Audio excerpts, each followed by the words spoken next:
Okay, मैं अभी मैं स्क्रीन शेयर कर लूंगी अभी। बेसिकली आपका जो डिटेलिंग है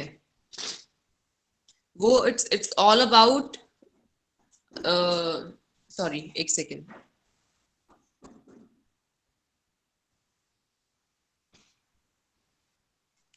यस, तो आपने जो भी डिटेलिंग में पढ़ा है, हम आपने चैनल्स ऑफ डिस्ट्रीब्यूशन में पढ़ा होगा, ठीक है? नो तो मैम। चैनल्स ऑफ डिस्ट्रीब्यूशन में आपने क्या पढ़ा था? मैम एक चैनल जिससे कस्टमर अल्टीमेट कस्टमर के पास प्रोडक्ट पहुंचता है, first wholesaler, then first manufacturer, then wholesaler, and then agent and retailer, then ultimate customer. Okay, ठीक है, गुड, वेरी गुड। तो बेसिकली सबसे पहले तो मैन्युफैक्चरर होता है जो कि आपकी गुड प्रोड्यूस करता है, ठीक है? उसके बाद फिर वो देता है होलसेलर को, ठीक है? होलसेलर क्या करता है, वो बल्क में खरीदता है और बल्क में ही बेचता है, ठीक है? और उसके बाद फिर आता है आपका क्या, उसके बाद फिर आपके आते हैं रिटेलर्स। रिटेलर्स। अब रिटेलर्स क्या करते हैं, बेसिकली देखो, अगर आप आपको स्क्रीन दिख रही है? Yes, ma'am. Yes, ma'am. Yes ma'am. Yes, ma'am. Yes, Okay. ma'am. तो बेसिकली यस मैम। रिटेलर्स जो होते हैं, जो आपका रिटेलिंग वर्ड है, वो एक फ्रेंच वर्ड से आया है, जिसको हम प्रोनाउंस भी ऐसे रिटेलर कुछ ऐसा करते हैं, ठीक है?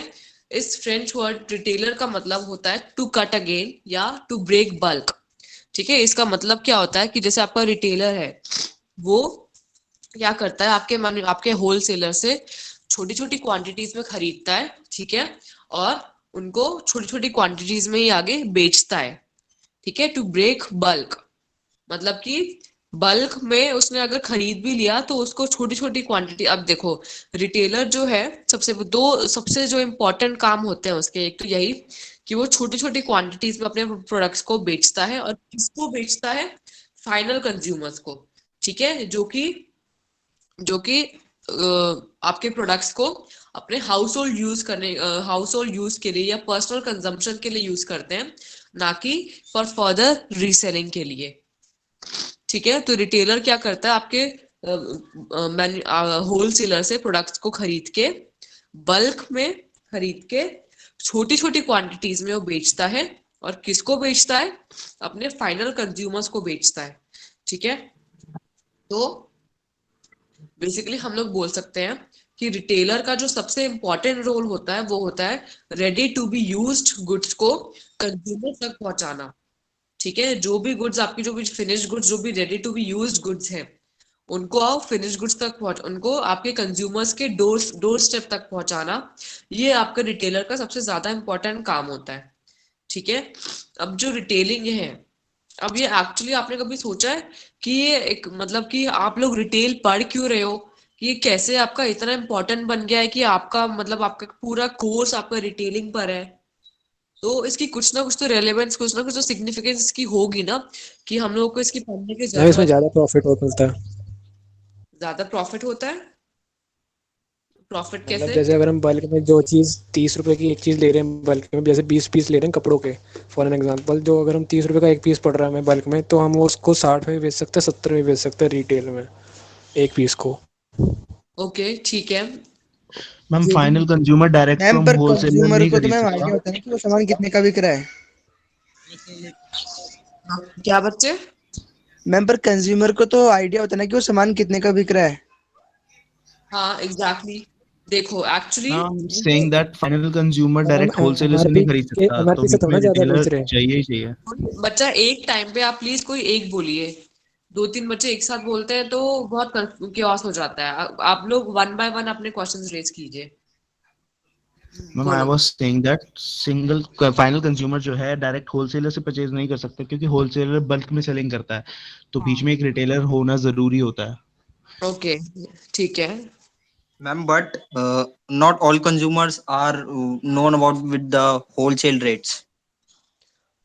ओके, ठीक है।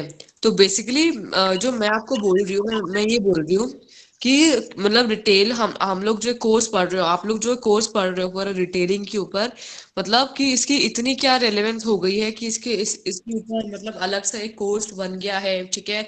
आप बीबीए में अपना एक रिटेलिंग के ऊपर पूरा कोर्स पढ़ रहे हो, तो बेसिकली मैं ये पूछना चाहती हूँ।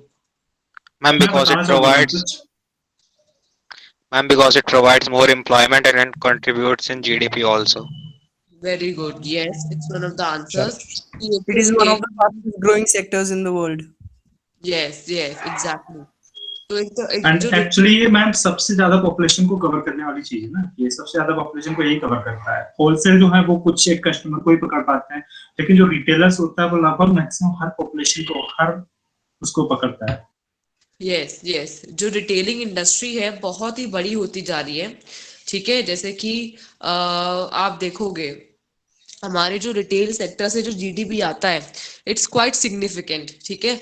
तो इसलिए हम लोग रिटेल से बल्कि कई कई कंट्रीज में, जैसे कि इंडिया इंडिया में ही अगर आप ले लो, तो इंडिया में भी एग्रीकल्चर के बाद आपके जो जीडीपी आता है वो रिटेल सेक्टर से आता है, ठीक है। और वो भी ऑर्गेनाइज्ड रिटेल सेक्टर से। तो अभी जैसे जैसे आपके रिफॉर्म्स जैसे हुए, ठीक है, जैसे 1991 में एलपीजी हुआ था, लिबरलाइजेशन, प्राइवेटाइजेशन, ग्लोबलाइजेशन। तो उसने क्या किया था, it paved the way for more avenues, ठीक है। हमारे कंज्यूमर्स के पास ज्यादा चॉइसेस हो गई थी, उसके बाद हमारे कंज्यूमर्स के पास ज्यादा चॉइसेस हो गई हैं, ठीक है, प्रोडक्ट्स को खरीदने की।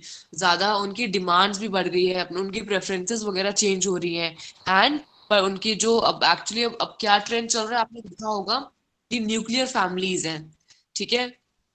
न्यूक्लियर फैमिलीज हैं और वहां पर मदर एंड फादर दोनों वर्किंग हैं, तो डबल इनकम हाउस होल्ड हो गए, ठीक है। तो डबल इनकम हाउस होल्ड होने से क्या हो रहा है कि परचेजिंग पावर भी लोगों की बढ़ती जा रही है।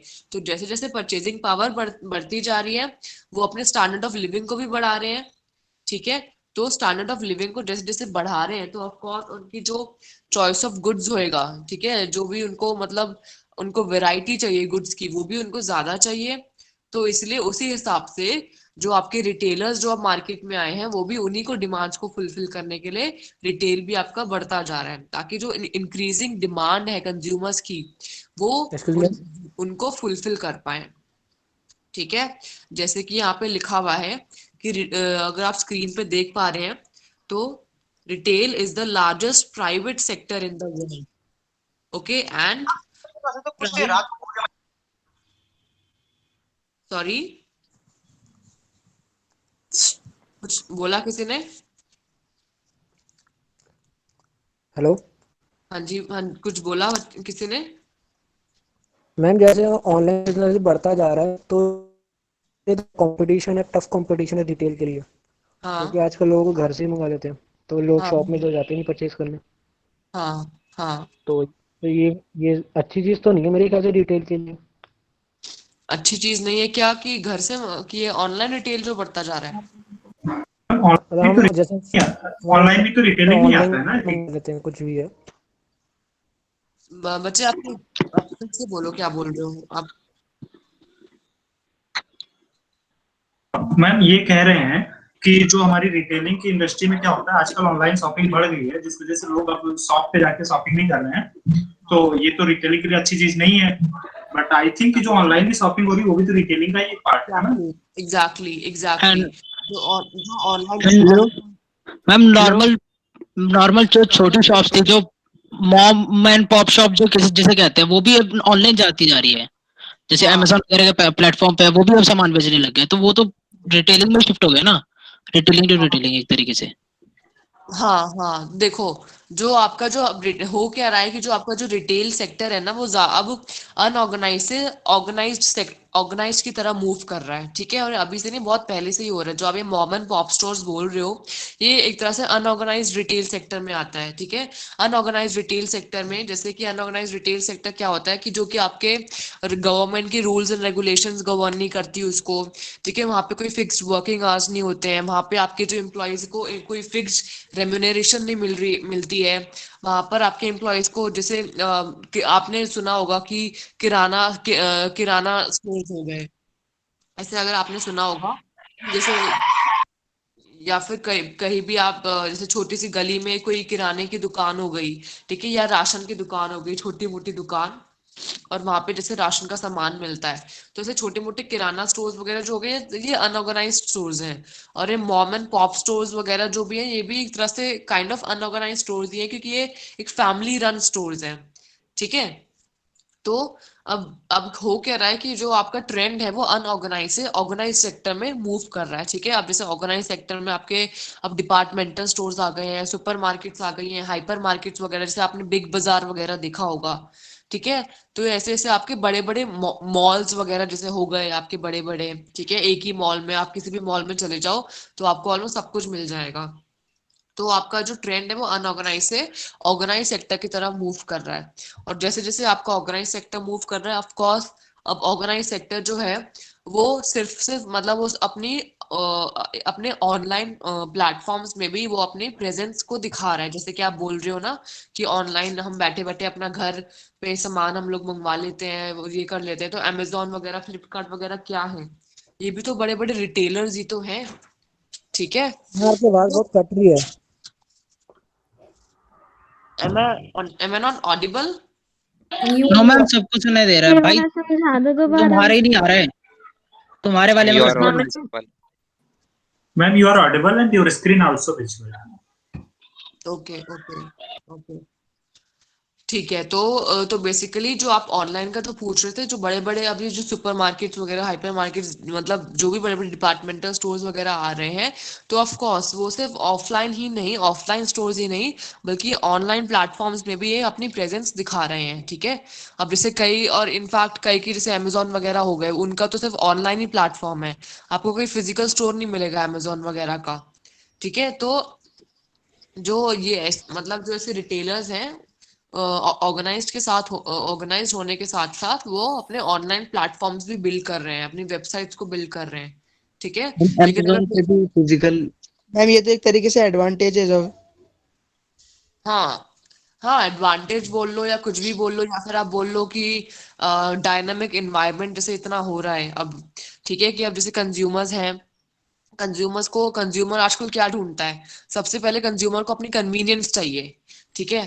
कि मतलब जैसे कि अगर मान लो, अगर मुझे कोई ऑप्शन दे कि मेरे को मार्केट जाके मुझे कोई सामान लेना है, या फिर मेरे अगर वो सामान डोर स्टेप पर ही डिलीवर हो जाए, तो मैं दोनों में से क्या चूज करूंगी?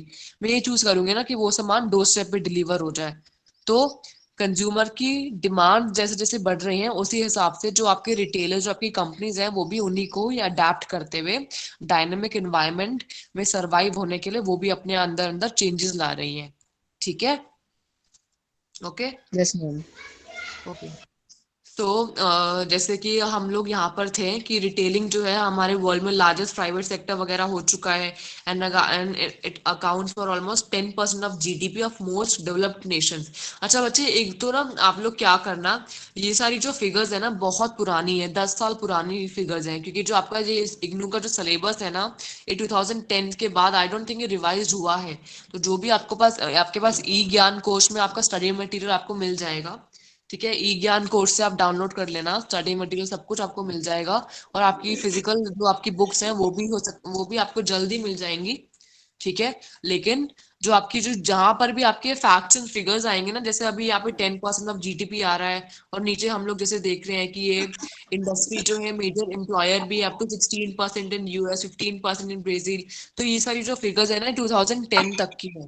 तो आप लोग क्या करना, आप लोगों को आपका होमवर्क है कि आपको रिवाइज्ड फिगर्स अब ढूंढनी है, ठीक है। इंटरनेट से आप देखना कि कितना कितना रिटेलिंग जो है, कितना कितना मतलब पूरे वर्ल्ड में परसेंटेज है रिटेलिंग की, कितनी सेल्स उससे हो रही है, कितनी एम्प्लॉयमेंट वो जनरेट कर रहा है, उसकी आप रिवाइज्ड फिगर्स ढूंढना घर पे नेट से, ठीक है। और मैम बुक में अभी भी तो वही फिगर्स आ रही है, मैम 10% और ये। यस मैम, न्यू बुक्स में भी यही है, हाँ, हाँ, जो अभी यस आई मैम। है। पुरानी है मैम सारी। हम मैं वही बोल रही हूँ ना कि जो आपकी बुक है, जो आपका ई ज्ञान कोश पे स्टडी मटेरियल है, वो बहुत पुराना है, वो अपडेटेड नहीं हुआ है अभी। ठीक है, देखो कॉन्सेप्ट जो है वो तो ऑफ कोर्स सेम ही रहेंगे, रिटेलिंग की डेफिनेशन क्या होती है, उसकी इंपॉर्टेंस क्या होती है, वो सब तो सेम ही रहेगा। लेकिन ये जो फिगर्स है ना कि 16%, अब हो सकता है कि जैसे एम्प्लॉयमेंट जनरेशन ये बोल रहे हैं कि यूएस में जो रिटेल सेक्टर है वो 16% की 16% एम्प्लॉयमेंट रिटेल से आती है। अब ये 2010 तक की कहानी है, अब तो 2021 आ गया है, ठीक है, तो ये 10-11 साल में रिटेल सेक्टर और बढ़ गया होगा ना, तो अब और कितना मतलब वो करता है, तो अब मैं ये बोल रही हूँ कि ये रिवाइज फिगर्स आप खुद ढूंढना, ठीक है। 2010 से भी पुराना है एक्चुअली, इसमें देख रहा ओके हूँ। मैम। हाँ, तो और और आप जितनी फिगर्स अपनी आंसर्स में लिखोगे ना, अगर आप अपने आंसर्स को फैक्ट्स एंड फिगर्स के साथ सपोर्ट करोगे, तो आपके लिए बोनस पॉइंट भी हो जाता है कि एग्जामिनर को जो भी फिर आपका पेपर चेक करता है ना, तो उसको मतलब अच्छा लगता है, उसको लगता है कि हाँ बच्चा बहुत अवेयर है, ठीक है। तो मेक श्योर कि आप ये फिगर्स, रिवाइज फिगर्स आप अपने नेट पे जाके चेक करो, और उनको फिर अपने आंसर्स में भी साथ में लिख कर आना, ठीक है। अब देखो, अब इंडिया में क्या सीन है रिटेलिंग का, अब ये देखते हैं। हम लोगों ने अभी आज देखो, हम लोगों ने रिटेलिंग का डेफिनेशन पढ़ लिया कि टू ब्रेक बल्क। तो बेसिकली जो रिटेलर होता है वो क्या क्या करता है, क्या क्या फंक्शंस परफॉर्म करता है, sorting, storing, packing and selling in small quantities to the final consumers, thus adding value. यानी कि अब जैसे रिटेलर है ठीक है, वो कोई बल्क में वो माल तो खरीद के ले आया, लेकिन उसको अलग अलग उन जैसे प्रोडक्ट्स को अलग अलग क्लासिफाई करेगा वो, कि मान लो जैसे कि अगर हम कोई छोटा सा, अगर कोई मान लो किराना स्टोर की भी अगर बात करें, ठीक है, तो उसमें अलग अलग टाइप्स के वो प्रोडक्ट्स रखता है, ठीक है, तो सबको क्लासिफाई करेगा कि ये वाले जो प्रोडक्ट्स हैं, कॉस्मेटिक्स वगैरह जो है उनका ये सेक्शन होगा, फिर जो फूड आइटम्स है उनका ये सेक्शन होगा। तो ऐसे करके अलग अलग उनकी सॉर्टिंग करता है, क्लासिफाई करता है उनको अलग अलग से, उनको अलग अलग से पैक पैक करता है, और उनको छोटी छोटी क्वांटिटीज में सेल करता है, किसको, फाइनल कंज्यूमर्स को, ठीक है। फिर रिटेलिंग इन इंडिया, अब इंडिया में क्या सीन है रिटेलिंग का, देखो इंडिया में भी जो रिटेलिंग इंडस्ट्री है वो आपकी बहुत ही एक्टिव है और बहुत ही अट्रैक्टिव सेक्टर है, ठीक है। जो भी आप बेसिकली इंडिया में आप देख रहे हो, हर जगह आपको रिटेलिंग दिखाई देगा कि मैन्युफैक्चरर ने कुछ बनाया, और उसके बाद बीच में जो मिडिल मैन है बहुत बढ़ गए हैं, ठीक है। जैसे आप हर जगह, जैसे आप कोई भी आप देख लो, जैसे मैकडोनल्ड्स वगैरह ले लो, या डोमिनोज वगैरह, कोई भी फूड चेन्स ले लो, या कुछ भी कॉस्मेटिक्स ब्रांड उठा लो, कुछ भी उठा लो, तो वो सारे बेसिकली आपके रिटेल में ही तो आएंगे, कि आपका मैन्युफैक्चरर कोई और है। अब मैन्युफैक्चरर खुद तो जा जाके हर घर पे बेच नहीं सकता है, ठीक है, तो वो फिर क्या करता है, वो आगे मैन्युफैक्चरर को देता, वो मैकडॉनल्ड मैन्युफैक्चरर वगैरह कॉर्पोरेट नहीं आता? क्या, ये मैकडॉनल्ड डोमिनोज वगैरह कॉर्पोरेट नहीं आता? बच्चे बेसिकली ये भी रिटेल चेन्स हैं आपकी, जो कॉर्पोरेट, सॉरी आपके जो kind of ma'am, kind of ये they took the franchise of the McDonald's, not the अलग, मतलब उनका ओरिजिनल ब्रांच नहीं लेते, काइंड ऑफ फ्रेंचाइजी लेते हैं, मतलब एग्जैक्टली फ्रेंचाइजी बोल लो या लाइसेंसिंग वगैरह जैसे बोल लो, तो वैसे करके वो तो फ्रेंचाइजिंग से भी क्या कर रहे हैं, वो रिटेल ही तो फ्रेंचाइजिंग से भी क्या कर रहे हैं, उनसे वो मतलब सेल ही कर रहे हैं मैम, सेल ही कर रहे हैं वो। हाँ, तो उनसे वो राइट ले रहे हैं ना कि हाँ हम आपके जैसे डोमिनोज वगैरह हो गए, मैकडोनल्ड्स वगैरह हो गए, तो वो क्या कर रहे हैं, वो जो भी मैन्युफैक्चरर है, जो भी उनकी होम ब्रांच है, उससे परमिशन ले रहे हैं ना कि हाँ भाई हमें भी अब अपना प्रोडक्ट बेचने दो, तो यहाँ पर एक Yes, ma'am. फ्रेंचाइजी कर दो, ठीक है। तो ये सब आपके रिटेल आउटलेट में तो आएंगे, तो इसलिए इंडिया में भी जो आपकी रिटेल इंडस्ट्री है वो बढ़ती जा रही है, ठीक है। अभी 2010 का है, अब 2010 के बाद तो और 10 साल हो गए हैं, ये और बढ़ चुकी होगी, ठीक है। अब यहाँ पर या अब इंटरनेशनल रिटेन चेन स्टोर्स जो है वो भी बहुत आए हैं इंडिया में, ठीक है। लिबरलाइजेशन ग्लोबलाइजेशन के बाद बेसिकली जब हमारा एलपीजी रिफॉर्म्स हुए थे सारे 1991 में, तो उसके बाद हमारी जो इंडियन इकोनॉमी है वो ओपन इकोनॉमी हो गई थी, ठीक है, बाकी कंट्रीज के साथ भी ट्रेड करने लग गई थी। तो उससे हुआ क्या, जो दूसरी फॉरेन ब्रांड्स है वो भी हमारे मार्केट में आई, ठीक है। और क्या क्या जैसे हो रहा है, जैसे कि सोशल चेंजेस हो रहे हैं हमारे इंडियन मार्केट में, जैसे कि हमने अब बात कर ही चुके हैं कि जैसे लोगों का स्टैंडर्ड ऑफ लिविंग बढ़ रहा है, ठीक है, उनकी परचेजिंग पावर बढ़ रही है, उनकी पर्सनल कंजम्पशन बढ़ रही है, तो उसी हिसाब से वो अब कंज्यूमर्स की जो डिमांड है वो भी बढ़ती जा रही है, उनको अब अलग अलग एक्सपोजर चाहिए, अब अलग अलग वेराइटी की उनको अब गुड्स चाहिए, ठीक है, तो ये सब हो रहा है। तो ये सारे जो चेंजेस हैं रिटेलिंग में एक पॉजिटिव इम्पैक्ट ला रहे हैं, ठीक है। तो उससे पॉजिटिव इम्पैक्ट ला रहे हैं, तो हमारे जो रिटेलर्स हैं वो भी उस हिसाब से फिर एडजस्ट कर रहे हैं, ठीक है। जैसे कि आप यहाँ पे increased availability of retail space, rapid urbanisation, qualified man power, ये सारे क्या कर रहे हैं, हमारे ऑर्गेनाइज रिटेलिंग सेक्टर को और बूस्ट कर रहे हैं, ठीक है। फिर जैसे फूड रिटेलिंग जो है वो भी बहुत इंपॉर्टेंट एरिया है रिटेलिंग का। जैसे कि आपका ये सुरभीक्षा हो गया, फूड वर्ल्ड वगैरह हो गया, ठीक है। ये इसके जो स्टोर्स हैं सारे ऑल ओवर इंडिया हैं, और भी जैसे अब तो और भी जैसे होगा आपका बिग बाजार वगैरह जैसे हो गया। तो फूड रिटेलिंग जो है, रिटेलिंग में खासकर फूड रिटेलिंग का बहुत ही इंपॉर्टेंट पार्ट है। अब अब जैसे क्या हो रहा है, अब सुपरमार्केट्स वगैरह आ रहे हैं, डिपार्टमेंटल चेन्स आ रहे हैं, जो कि ट्रेडिशनल आपके जो ग्रोसरी स्टोर्स हुआ करते थे उनको रिप्लेस करके आ रहे हैं वो सुपरमार्केट्स, डिपार्टमेंटल चेन्स वगैरह जैसे हो रहे हैं। फिर फास्ट फूड्स वगैरह आ रहे हैं, वेंडिंग वेंडिंग मशीन्स आ रही हैं, या स्पेशलिटी बेवरेज पार्लर्स वगैरह जैसे नेस कैफे हो गया, ठीक है। ऐसे ही आप लोगों ने सुना होगा सीसीडी वगैरह हो गया, ठीक है, स्टारबक्स हो गया। तो ये सब जो अब चेन्स वगैरह जो खुल रही हैं, ये सारा ऑर्गेनाइज सेक्टर में आता जा रहा है, और अनऑर्गेनाइज सेक्टर में अनऑर्गेनाइज सेक्टर का पार्ट हमारा कम होता जा रहा है, ठीक है। अब इंडिया जो है, इंडिया में ओवर 5 मिलियन रिटेल आउटलेट्स हैं, जिसमें से 2010 में इसमें से मोस्टली जो थे स्मॉल फैमिली ऑपरेटेड स्टोर्स थे, ठीक है। लेकिन अभी मुझे लगता है कि वो फैमिली ऑपरेटेड स्टोर्स का नंबर कम हो गया होगा। अब जो हमारे मॉल्स वगैरह इतने खुल गए हैं, डिपार्टमेंटल स्टोर, सुपरमार्केट कितने खुल गए हैं, अब उनका पार्ट ज्यादा होगा। ऑल्दो आपके जो स्मॉल फैमिली ऑपरेटेड स्टोर्स हैं वो भी अभी हैं, अभी एग्जिस्टेंस में हैं, लेकिन साथ साथ आपका मॉल्स वगैरह और सुपरमार्केट वगैरह ये भी आपके बढ़ रहे हैं, ठीक है। फिर आपको ये एक ऐसी फैक्ट वगैरह दिया हुआ है कि 8% of Indian population is engage in retailing, ठीक है। और एग्रीकल्चर के बाद जो आपका रिटेल सेक्टर है वही आपको सबसे ज्यादा एम्प्लॉयमेंट प्रोवाइड करता है इंडिया में। इंडिया में आपने पढ़ा होगा कि सबसे पहले तो एग्रीकल्चर जो आपका प्राइमरी सेक्टर है, सबसे ज्यादा लोग तो वहां पर एम्प्लॉयड है। उसके बाद फिर जो आता है फिर आपका रिटेलिंग सेक्टर आता है, वहां पर फिर आपके लोग वहां पर ज्यादा एम्प्लॉयड है, ठीक है। मैम क्या मैं कुछ पूछ सकता हूँ अभी? हाँ जी पूछो। मैम एक्चुअली मेरा कंसर्न सिर्फ इतना है कि जो भी हमारा प्रोग्राम है, मॉड्यूल है, ये it's going to be like 1 year complete होने वाला है अभी। काफी टाइम बाद मेरी बुक्स वगैरह आई हैं, अब हमारी पहली क्लास ही हम अटेंड कर रहे हैं इस तरीके से।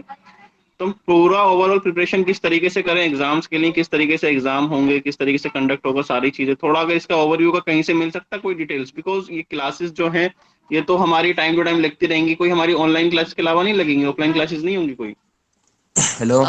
अभी अभी तक तो आपका ऑनलाइन क्लास ही चलेगा जब तक कोई फर्दर नोटिफिकेशन नहीं आ जाती। आपके एग्जाम जो है जून में होंगे, मई या जून में होंगे आपके एग्जाम। जी।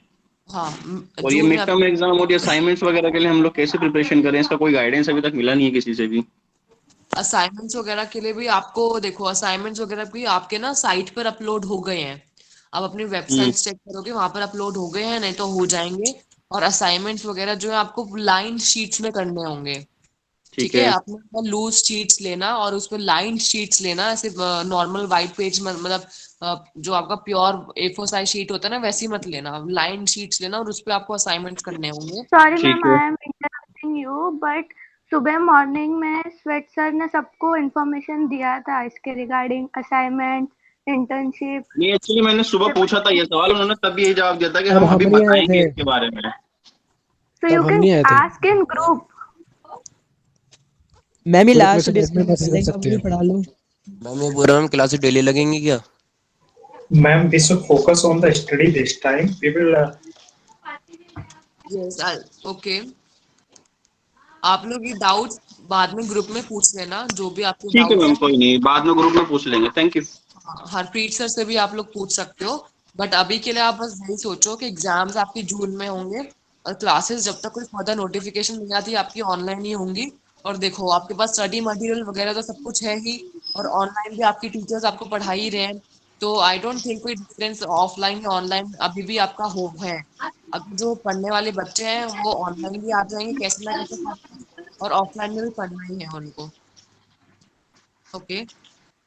तो हम लोग रिटेल जैसे यहाँ पर थे, तो बेसिकली आपको यही सब बताया गया है इसमें कि आपका रिटेल सेक्टर जो है इतने इतने आपके आउटलेट्स खुल चुके हैं, ठीक है इसमें, और इतनी इतनी आपकी मतलब रिटेल सेक्टर जो है ना ही सिर्फ आपके कंज्यूमर्स के लिए कंज्यूमर्स को आपको वैरायटी ऑफ प्रोडक्ट्स दे रहा है, बल्कि एम्प्लॉयमेंट जनरेशन में भी आपका बहुत बड़ा पार्ट प्ले करता है, ठीक है। अब जैसे अब आप देखोगे कि अब कोई भी अगर आप बड़ा सा सुपरमार्केट उठा लो, बिग बाजार हो गया, कुछ भी हो गया, तो या डिपार्टमेंटल स्टोर है, कुछ भी आप अगर कोई बड़ा सा कुछ ऐसा चेन उठा लेते हो, तो आप देखोगे कितने सारे वहां पे लोग एम्प्लॉयड होते हैं, ठीक है। उनको एक फिक्स रेम्यूनरेशन मिलती है, उनके फिक्स टाइमिंग्स होते हैं।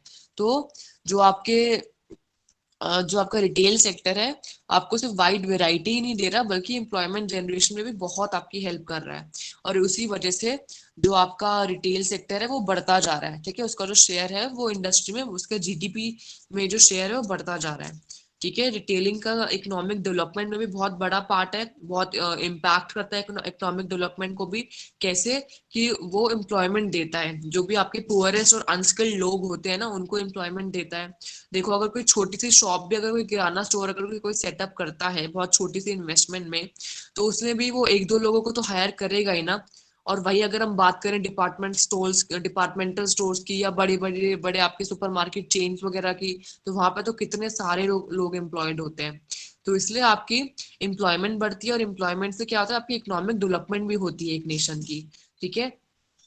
देखो आपकी एम्प्लॉयमेंट बढ़ेगी, ठीक है, लोगों के पास पैसा आएगा तो उनका स्टैंडर्ड ऑफ लिविंग बढ़ेगा, वो डिमांड अपनी, और उनके स्टैंडर्ड ऑफ लिविंग बढ़ने से क्या होगा कि वो अपनी प्रोडक्ट्स की और डिमांड करेंगे, डिमांड करने से आपकी फिर प्रोडक्शन ज्यादा होगी, प्रोडक्शन ज्यादा करने से फिर आपको और एम्प्लॉयमेंट करनी पड़ेगी। तो बेसिकली जो साइकिल है आपकी चलती जाएगी, और आपकी इकोनॉमिक डेवलपमेंट होती रहेगी, ठीक है।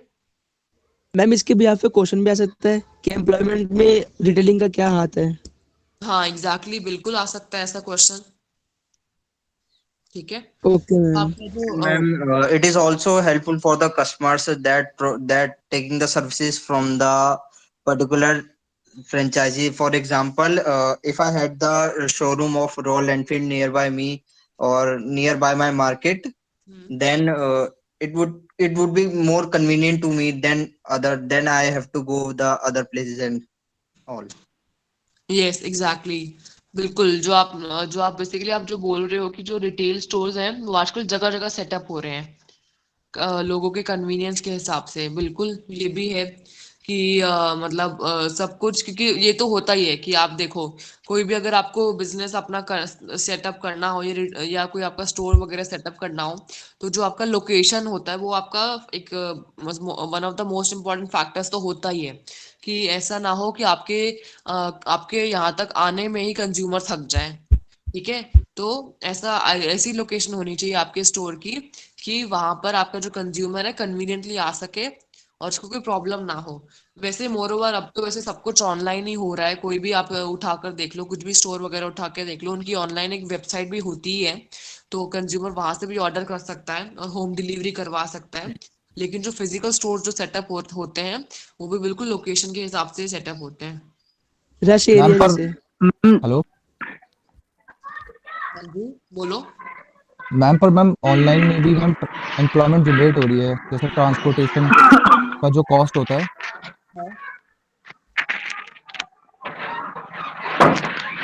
हेलो डिस्टर्बेंस आ रही है बच्चे किसी की? मैम। मैम मैं ये कह रहा था, लेकिन ऑनलाइन में डिसएडवांटेज तो है ना, अगर आपको कोई इमीडिएट सामान चाहिए, पर आप ऑनलाइन में तो टाइम लग जाता है आने में, आपको तब तो फिजिकल स्टोर पे ही जाना पड़ेगा। और तो उसके है, भी बहुत सारे ऑप्शन आ गए, 2 hour delivery, same day delivery, इस टाइप के भी ऑप्शन। इसमें देखो ये मतलब आप एक मान सकते हो डिसएडवांटेज, कि अगर आपको वही है कि अब आपको प्रॉस एंड कॉन्स तो देखो दोनों चीजों के हैं। अगर आपको वेट कर सकते हो, अगर आप 2-3 दिनों का, ठीक है, तो आप ऑनलाइन भी मंगवा सकते हो। लेकिन अगर आपको है कि नहीं, अब जैसे मेडिसिन वगैरह हो गई, ठीक है, जैसे मेडिसिन वगैरह हो गई, अगर आपको मान लो कि अर्जेंसी है, कि आपको बिल्कुल इमरजेंसी में आपको मेडिसिन चाहिए, तो हाँ आप बिल्कुल भागोगे आप किसी केमिस्ट के पास, ठीक है। लेकिन अगर आपको वैसे ही मतलब मंगवानी कुछ कुछ और आपको अगर मंगवाना है, आपके बच्चे वॉइस ब्रेक हो रही है, क्या बोल रहे हो आप? Ma'am, these all For factors we will example, discuss in next chapter, if like time, place, and other Yeah. factors that is increasing and decreasing the retail as well. So these topics for the next chapter, the consumer scenario. ये consumer scenario में भी है, but अभी जो इन्होंने doubt पूछा है मैं उसका आंसर दे रही हूँ, ठीक है। तो अब इंडिया को क्या बोला जाता है कि हाँ, जो रिटेलर्स हैं आपके, वो क्या कर रहे हैं कि वो अपने मतलब वैल्यू को बढ़ाने के साथ साथ कुछ सोसाइटी में भी एडिशंस ला रहे हैं, सोसाइटी में भी इम्प्रूवमेंट्स ला रहे हैं। जैसे कि आपने देखा होगा कि एक शिक्षा प्रोग्राम पीएनजी का, ठीक है, शिक्षा प्रोग्राम वो क्या करता है कि उसने वो अपने जो भी उसके परचेज प्राइस होते हैं, उसके प्रोडक्ट्स का जो भी परचेज प्राइस होता है, उसमें से उसका कुछ पोर्शन जाता है पुअर चिल्ड्रन की एजुकेशन के लिए, ठीक है। ऐसे ही आपने क्लासमेट्स वगैरह का देखा होगा कि क्लासमेट्स के पीछे क्लासमेट्स की कॉपी के पीछे आईटीसी वगैरह ने भी ऐसे कुछ इनिशिएटिव्स वो भी लेते रहते हैं, ठीक है, कि सोसाइटी की हेल्प हो सके। तो जो सक्सेसफुल रिटेलर्स हैं वो अब ये बात समझने लगे हैं कि उनको प्रॉफिट तो कमाना ही है, उनको अपनी चेंज वगैरह तो बढ़ानी है, लेकिन साथ में उनको सोसाइटी का भी बेनिफिट करना है, ठीक है। अब देखो, अब इंडिया को हम लोग नेशन ऑफ शॉपकीपर्स भी बोलते हैं, क्यों? क्योंकि यहाँ पे large number of mom and pop stores हैं, ठीक है, हर एक छोटी या बड़ी से बड़ी टाउन में। अब ये क्या होते हैं, वो भी अपने आप को धीरे धीरे ऑर्गेनाइज्ड रिटेल में ला रहे हैं, जैसे कि चेन्नई, बैंगलोर, हैदराबाद वगैरह में हो रहा है। तो धीरे धीरे जो आपके मॉम एंड पॉप स्टोर्स हैं, जो कि आपके फैमिली रन स्टोर्स हैं, वो भी धीरे धीरे क्या हो रहा है कि वो भी अपने आप को एक्सपैंड कर रहे हैं, ठीक है। मान लो पहले एक छोटी सी किराना स्टोर हुआ करता था, उसके पास फिर धीरे धीरे और उन्होंने लैंड वगैरह ली और अपना बड़ा सा स्टोर सेटअप किया, फिर और उन्होंने अपना उन्होंने एक्सपैंड कर करके तो अपने आप को ऑर्गेनाइज रिटेल में डाला है, ठीक है। तो मैम प्लीज रिपीट कर दो मॉम एंड पॉप स्टोर्स के बारे में।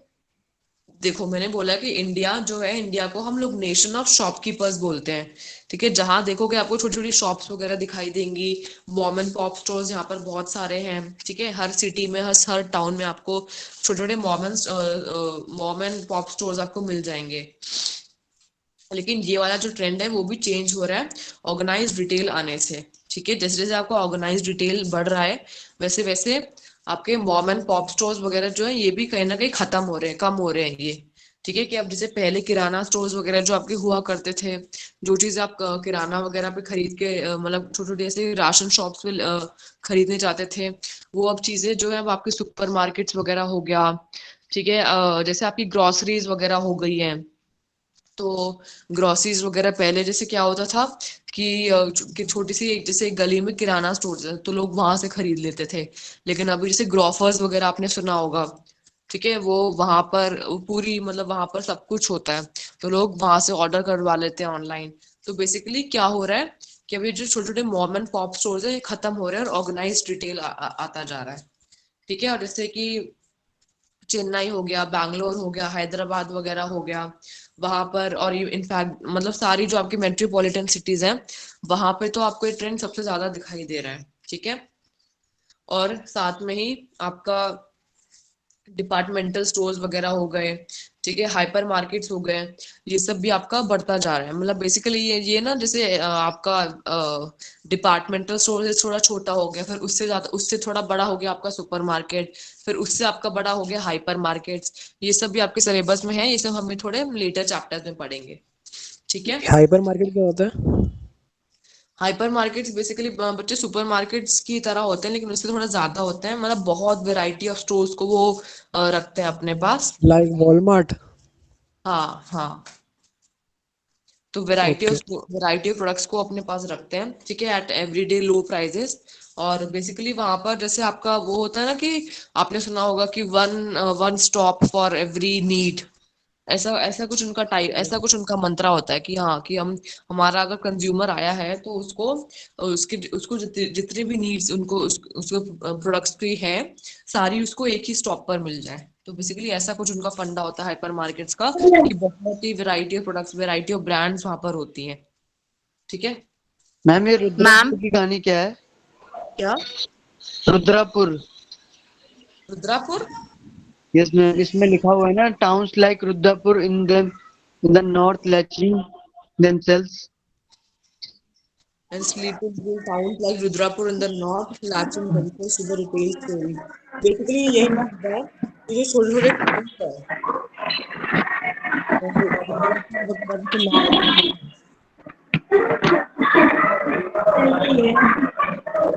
आपकी आपकी वॉइस माउथ ऑफ कर दीजिए प्लीज। पॉइंट कहाँ है? बेसिकली वो बोल रहा है कि जो आपका जो रिटेल स्टोर है ना, देखो जैसे इन्होंने बोला है ना कि जो आपका जो रिटेल है वो छोटे से छोटे टाउन में भी बढ़ रहा है और बड़ी से बड़ी सिटीज में भी बढ़ रहा है। तो जैसे बड़ी सी बड़ी सिटीज जैसे चेन्नई, बैंगलोर, हैदराबाद हो गई, ठीक है, साउथ में, और ऐसे जैसे छोटे छोटे टाउन्स रुद्रपुर हो गए नॉर्थ में, तो वहां पर भी आपके छोटे छोटे टाउन्स में भी आपका जो रिटेल है वो बढ़ता जा रहा है, ऑर्गेनाइज रिटेल जो है बढ़ता जा रहा है। ठीक है, आपने बल्कि अगर मैं आपको बताऊं तो आपने जैसे देखा होगा कि होता क्या था कि जैसे ये जो ये जो अमेजोन वगैरह ब्रांड्स हैं, अमेजोन हो गया, फ्लिपकार्ट वगैरह हो गया, तो ये लोग एक्चुअली पहले होता क्या था, अगर आपने इसके बारे में पढ़ा हो या कुछ, तो इनकी जब भी होम डिलीवरी वगैरह कुछ करते थे ना, तो ये आपको अगर पता है कि इंडिया में जैसे 3 टायर्स की सिटीज होती हैं, मतलब पॉपुलेशन वगैरह और फैसिलिटीज के हिसाब से इंडिया को ना, इंडिया की इंडियन सिटीज को 3 टायर्स में बांटा है। टायर 1 सिटीज में जो आपकी बड़ी बड़ी सिटीज जैसे आपकी दिल्ली, कोलकाता, मुंबई, बैंगलोर, मतलब जो मेट्रोपॉलिटन सिटीज वगैरह आ गई। हाँ जी, यस मैम, कुछ नहीं। हाँ, तो टायर 1 सिटीज हो गई, ठीक है। फिर टायर 2 सिटीज आपकी होती हैं कि जो जिसमें थोड़ी पॉपुलेशन कम होती है और थोड़ी फैसिलिटीज वगैरह भी कम होती हैं, ठीक है, जैसे फरीदाबाद वगैरह, मतलब जो छोटे छोटे टाउन्स वगैरह जैसे थोड़े हो गए वो टायर 2 सिटीज में आ गए। फिर टायर 3 सिटीज भी आपकी होती हैं जिसमें सबसे कम, मतलब जो बहुत ही छोटे छोटे टाउन्स होते हैं वो टायर 3 सिटीज में आपके हो गए।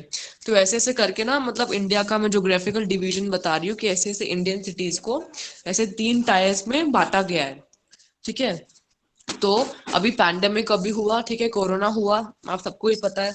तो अब कोरोना में तो हम सबका क्या था, stay home stay home stay home, ठीक है। कोई भी बाहर निकल नहीं रहा था, सबको कोई भी सामान मंगवाना है, कुछ भी करना है, तो सभी लोग अपना घर से ही मंगवा रहे थे। तो इसमें पैंडेमिक में क्या हुआ है, जैसे अमेजोन वगैरह और फ्लिपकार्ट वगैरह, जैसे ये सब जो बड़े बड़े जो हमारे रिटेलर्स है ना, इनकी जो प्रेजेंस थी इनकी टायर 1 सिटीज में सबसे ज्यादा थी। कि अगर मान लो दिल्ली, मुंबई वगैरह में कोई रहता है, ठीक है, और उनको अगर कोई सामान बड़ा महंगा मंगवाना बेच है, रहे थे मैम, क्या बड़ा उनको महंगा अगर बेच रहे थे। कोई सामान मंगवाना है, टायर 1 सिटीज में अगर कोई बैठा है और उनको कुछ ऑर्डर करना है तो इजीली उनको हो जाएगा वो ऑर्डर। लेकिन अगर मान लो टायर 2 सिटी हो गया या फिर टायर 3 सिटीज में अगर कुछ ऐसे ऑर्डर करना है, तो वहां पर जो ब्रांड्स थे वहां पर अभी तक इतना नहीं पहुंचे थे, टायर 2 टायर 3 सिटीज तक वो इतना नहीं पहुंचे थे। लेकिन अभी पैंडेमिक में क्या हुआ, आप लोग कोई प्रॉब्लम है, किसी का माइक ऑन रह गया है। तो अभी पैंडेमिक में क्या हुआ है कि टायर 2 एंड टायर 3 सिटी से भी लोगों की इतनी डिमांड होने लगी, क्योंकि कोरोना तो हर जगह फैला था, ठीक है, सभी जगह पूरे इंडिया में ही लॉकडाउन था। ये स्टे होम तो सारे, मतलब चाहे टायर 1 सिटी हो चाहे टायर 2 सिटी हो, ये तो सारी जगह लोग यही फॉलो कर रहे थे। तो अमेजोन, फ्लिपकार्ट और भी जो आपके बड़े बड़े जो रिटेल ब्रांड्स हैं, उनकी जो डिमांड है वो टायर 2 एंड टायर 3 सिटी से भी आने लग गई, ठीक है। तो इन लोगों ने क्या किया, अब ये लोग टायर 2 और टायर 3 सिटीज में भी इन लोगों ने अपनी प्रेजेंस को बढ़ा दिया है, ठीक है। तो जैसे जैसे आपका एनवायरनमेंट चेंज होता है, ठीक है, आपका एनवायरनमेंट जो है डायनेमिक एनवायरनमेंट है आपका, जैसे जैसे एनवायरनमेंट चेंज होता है, आपके कंपनी को, आपकी ब्रांड को भी अपने आप को उसी हिसाब से उस एनवायरनमेंट में अडेप्ट करना पड़ता है। समझ में आया? तो वही बेसिकली ये बोल रहे हैं कि जो आपका जो रिटेलर जो आपका जो रिटेल सीन है आपका, ऑर्गेनाइज रिटेल में आता जा रहा है, चाहे आप बड़ी से बड़ी सिटीज में बात करो, चेन्नई, बैंगलोर वगैरह, या फिर चाहे छोटे से छोटा टाउन ले लो, जैसे इन्होंने रुद्रपुर का एग्जांपल दिया है, ठीक है। और इंडिया ओके मैम। हाँ ओके, नाउ अब हम चलते हैं इम्पोर्टेंस क्या है, मीनिंग क्या है रिटेलिंग का। देखो हमने Ma'am, I have a meaning, question. Okay yes Ma'am, can you please explain this specific term corporatization of retail? मैं ये समझा नहीं अच्छे से। कॉर्पोरेट डिवीजन ऑफ रिटेल, हाँ जी। कहाँ पे बच्चे लिखा है ये? मैंने meaning and importance of retailing के ऊपर जो पॉइंट्स दिए हुए हैं ना, rising income, change in consumer behaviour. Corporatisation of retail, okay okay.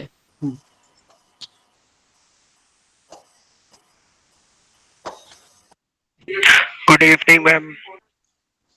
Basically corporatisation of retail में यही हो रहा है कि जो आपके जो बड़े बड़े जो कॉर्पोरेट्स हैं, रिटेल सेक्टर जो है वो अब एक कॉर्पोरेट की फॉर्म ले रहा है। अब जैसे आपने देखा होगा कि बेसिकली आपका जैसे रिटेल है, ठीक है, आपने जैसे देखा होगा कि बड़े बड़े जैसे बीपीओज वगैरह हो गए, ठीक है, बीपीओज केपीओज वगैरह जैसे बड़े बड़े आपके हो गए हैं, तो ये क्या करते हैं, या फिर कुछ भी आप मतलब ले लो, तो आपका जो रिटेल सेक्टर है वो कॉर्पोरेट फॉर्म भी ले रहा है, ठीक है, कि मतलब जैसे बीपीओज वगैरह आपके हो गए, तो वो क्या करते हैं, बैठे बैठे मतलब कॉल सेंटर्स वगैरह बैठे तो BPO comes under retail sector? क्या BPO comes under retail sector? Basically वो भी तो वही कर रहे हैं ना, मतलब उनकी जो जो होम ब्रांच है, मान लो कोई यूएस की कोई कंपनी है, ठीक है, अब कोई यूएस की कंपनी है, वो इंडिया में अगर उसको अपनी सर्विसेज बेचनी है, तो उसको इंडिया में अपनी सर्विसेज बेचने के लिए जो यूएस की कंपनी है वो खुद तो आएगी नहीं, यहाँ पर अपना कुछ ब्रांच वगैरह यहाँ पर अपना कुछ सेटअप करेगी, ओके, ठीक है, तो यहाँ पर वो जब सेटअप करेगी तो यहीं के लोगों को एम्प्लॉय करेगी ना वो। हाँ जी, हाँ बिल्कुल, अलग टेलीसेल्स की तरह वो हैंडल करते होंगे ना मैम। हाँ हाँ, और ऐसी अगर बीपीएस Basically, they are वगैरह providing services. सॉरी, ऐसी जैसे आपकी एमएनसीज वगैरह हो गई आपकी, ठीक है, एमएनसीज वगैरह हो गई, तो बेसिकली आप जो भी जहां भी देख रहे हो, देखो जहां पर अगर आपको पता लग गया कि हाँ भाई, जहाँ पे आपको अगर लग रहा है कि भाई सीधा सीधा मैन्युफैक्चरर है, वो आपको खुद वो अपने प्रोडक्ट बना रहा है और आपको खुद आपको जाके बेच रहा है, वो तो फिर आपका डायरेक्ट मतलब वो मैन्युफैक्चरिंग से आ रहा है। लेकिन जहां पर आपको दिख रहा है कि नहीं, ये मैन्युफैक्चर, ये प्रोडक्ट, ये सर्विस जो है ये बनाई इसकी कहीं और जा रहा है, या उसका होम ब्रांच कहीं और है, ठीक है, और वहां से जो आपको दे रहा है वो मिडिलमैन आपको दे रहे हैं, तो मतलब वो आपकी रिटेलिंग हुई। बस ये सिंपल सी बात समझ लो। तो जो रिटेलिंग है उसकी कॉर्पोरेटाइजेशन, मतलब कि अब जो रिटेल आपका जो सेक्टर है वो कॉर्पोरेट फॉर्म भी ले रहा है, ठीक है। अब जैसे देखो, आप अगर देखोगे कि अब ये जो वॉलमार्ट वगैरह हो गया है, तो बेसिकली एक बड़ी कॉर्पोरेट ही तो है, बड़ी कंपनी ही तो है, ठीक है। अब मतलब जैसे वो रिटेल करने के लिए बैठी है, अपने प्रोडक्ट्स को बेचने के लिए बैठी है, तो सिर्फ अब प्रोडक्ट्स को बेचने के लिए उसके उस कंपनी के अंदर कितने डिपार्टमेंट्स होंगे, सेल्स डिपार्टमेंट, प्रोडक्शन डिपार्टमेंट, ये वो कितने अलग अलग टाइप्स के डिपार्टमेंट होंगे। तो इसलिए जो आपकी जो अब रिटेल जो है अब एक कॉर्पोरेट फॉर्म ले रहा है, बड़ी बड़ी जो कंपनी जैसे एमएनसीज वगैरह हो गई, और भी आप एग्जांपल्स ले सकते हो, तो वो अब सब आपका रिटेल में अब आता जा रहा है, ठीक है। Okay ma'am, thank you very much. Okay ma'am last point, इसे नेक्स्ट पॉइंट भी बताना एक बार। New breed of entrepreneurs, yes ma'am.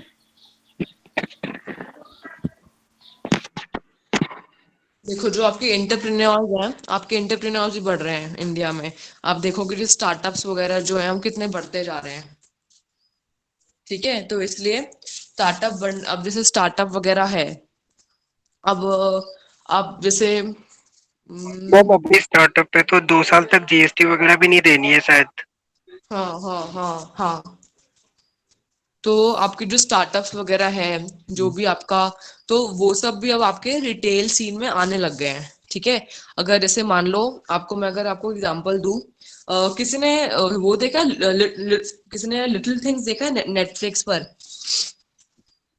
Yes ma'am, Netflix yes ma'am, मैंने देखा है।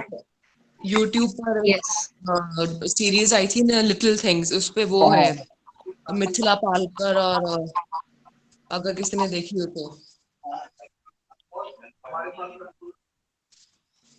यस मैम, क्या देखिए। वो रिटेल के लिए इम्पोर्टेंट है क्या मैम? तो देख लेंगे फिर। व्हाट द फोक्स यूट्यूब पर। मैं बेसिकली मैं इसका एग्जांपल क्यों दे रही हूँ, क्योंकि बेसिकली जो आपने पूछा है कि न्यू ब्रीड ऑफ एंटरप्रेन्योर्स आ रहे हैं तो ये रिटेल में कैसे हेल्प कर रहे हैं, तो देखो बेसिकली आप वो अगर पर्टिकुलर एपिसोड जाके देखोगे ना तो आपको समझ में आ जाएगा। एक ना यूट्यूब पर एक सीरीज है व्हाट द फोक्स करके, focus FOLKS, what the folks करके एक सीरीज है।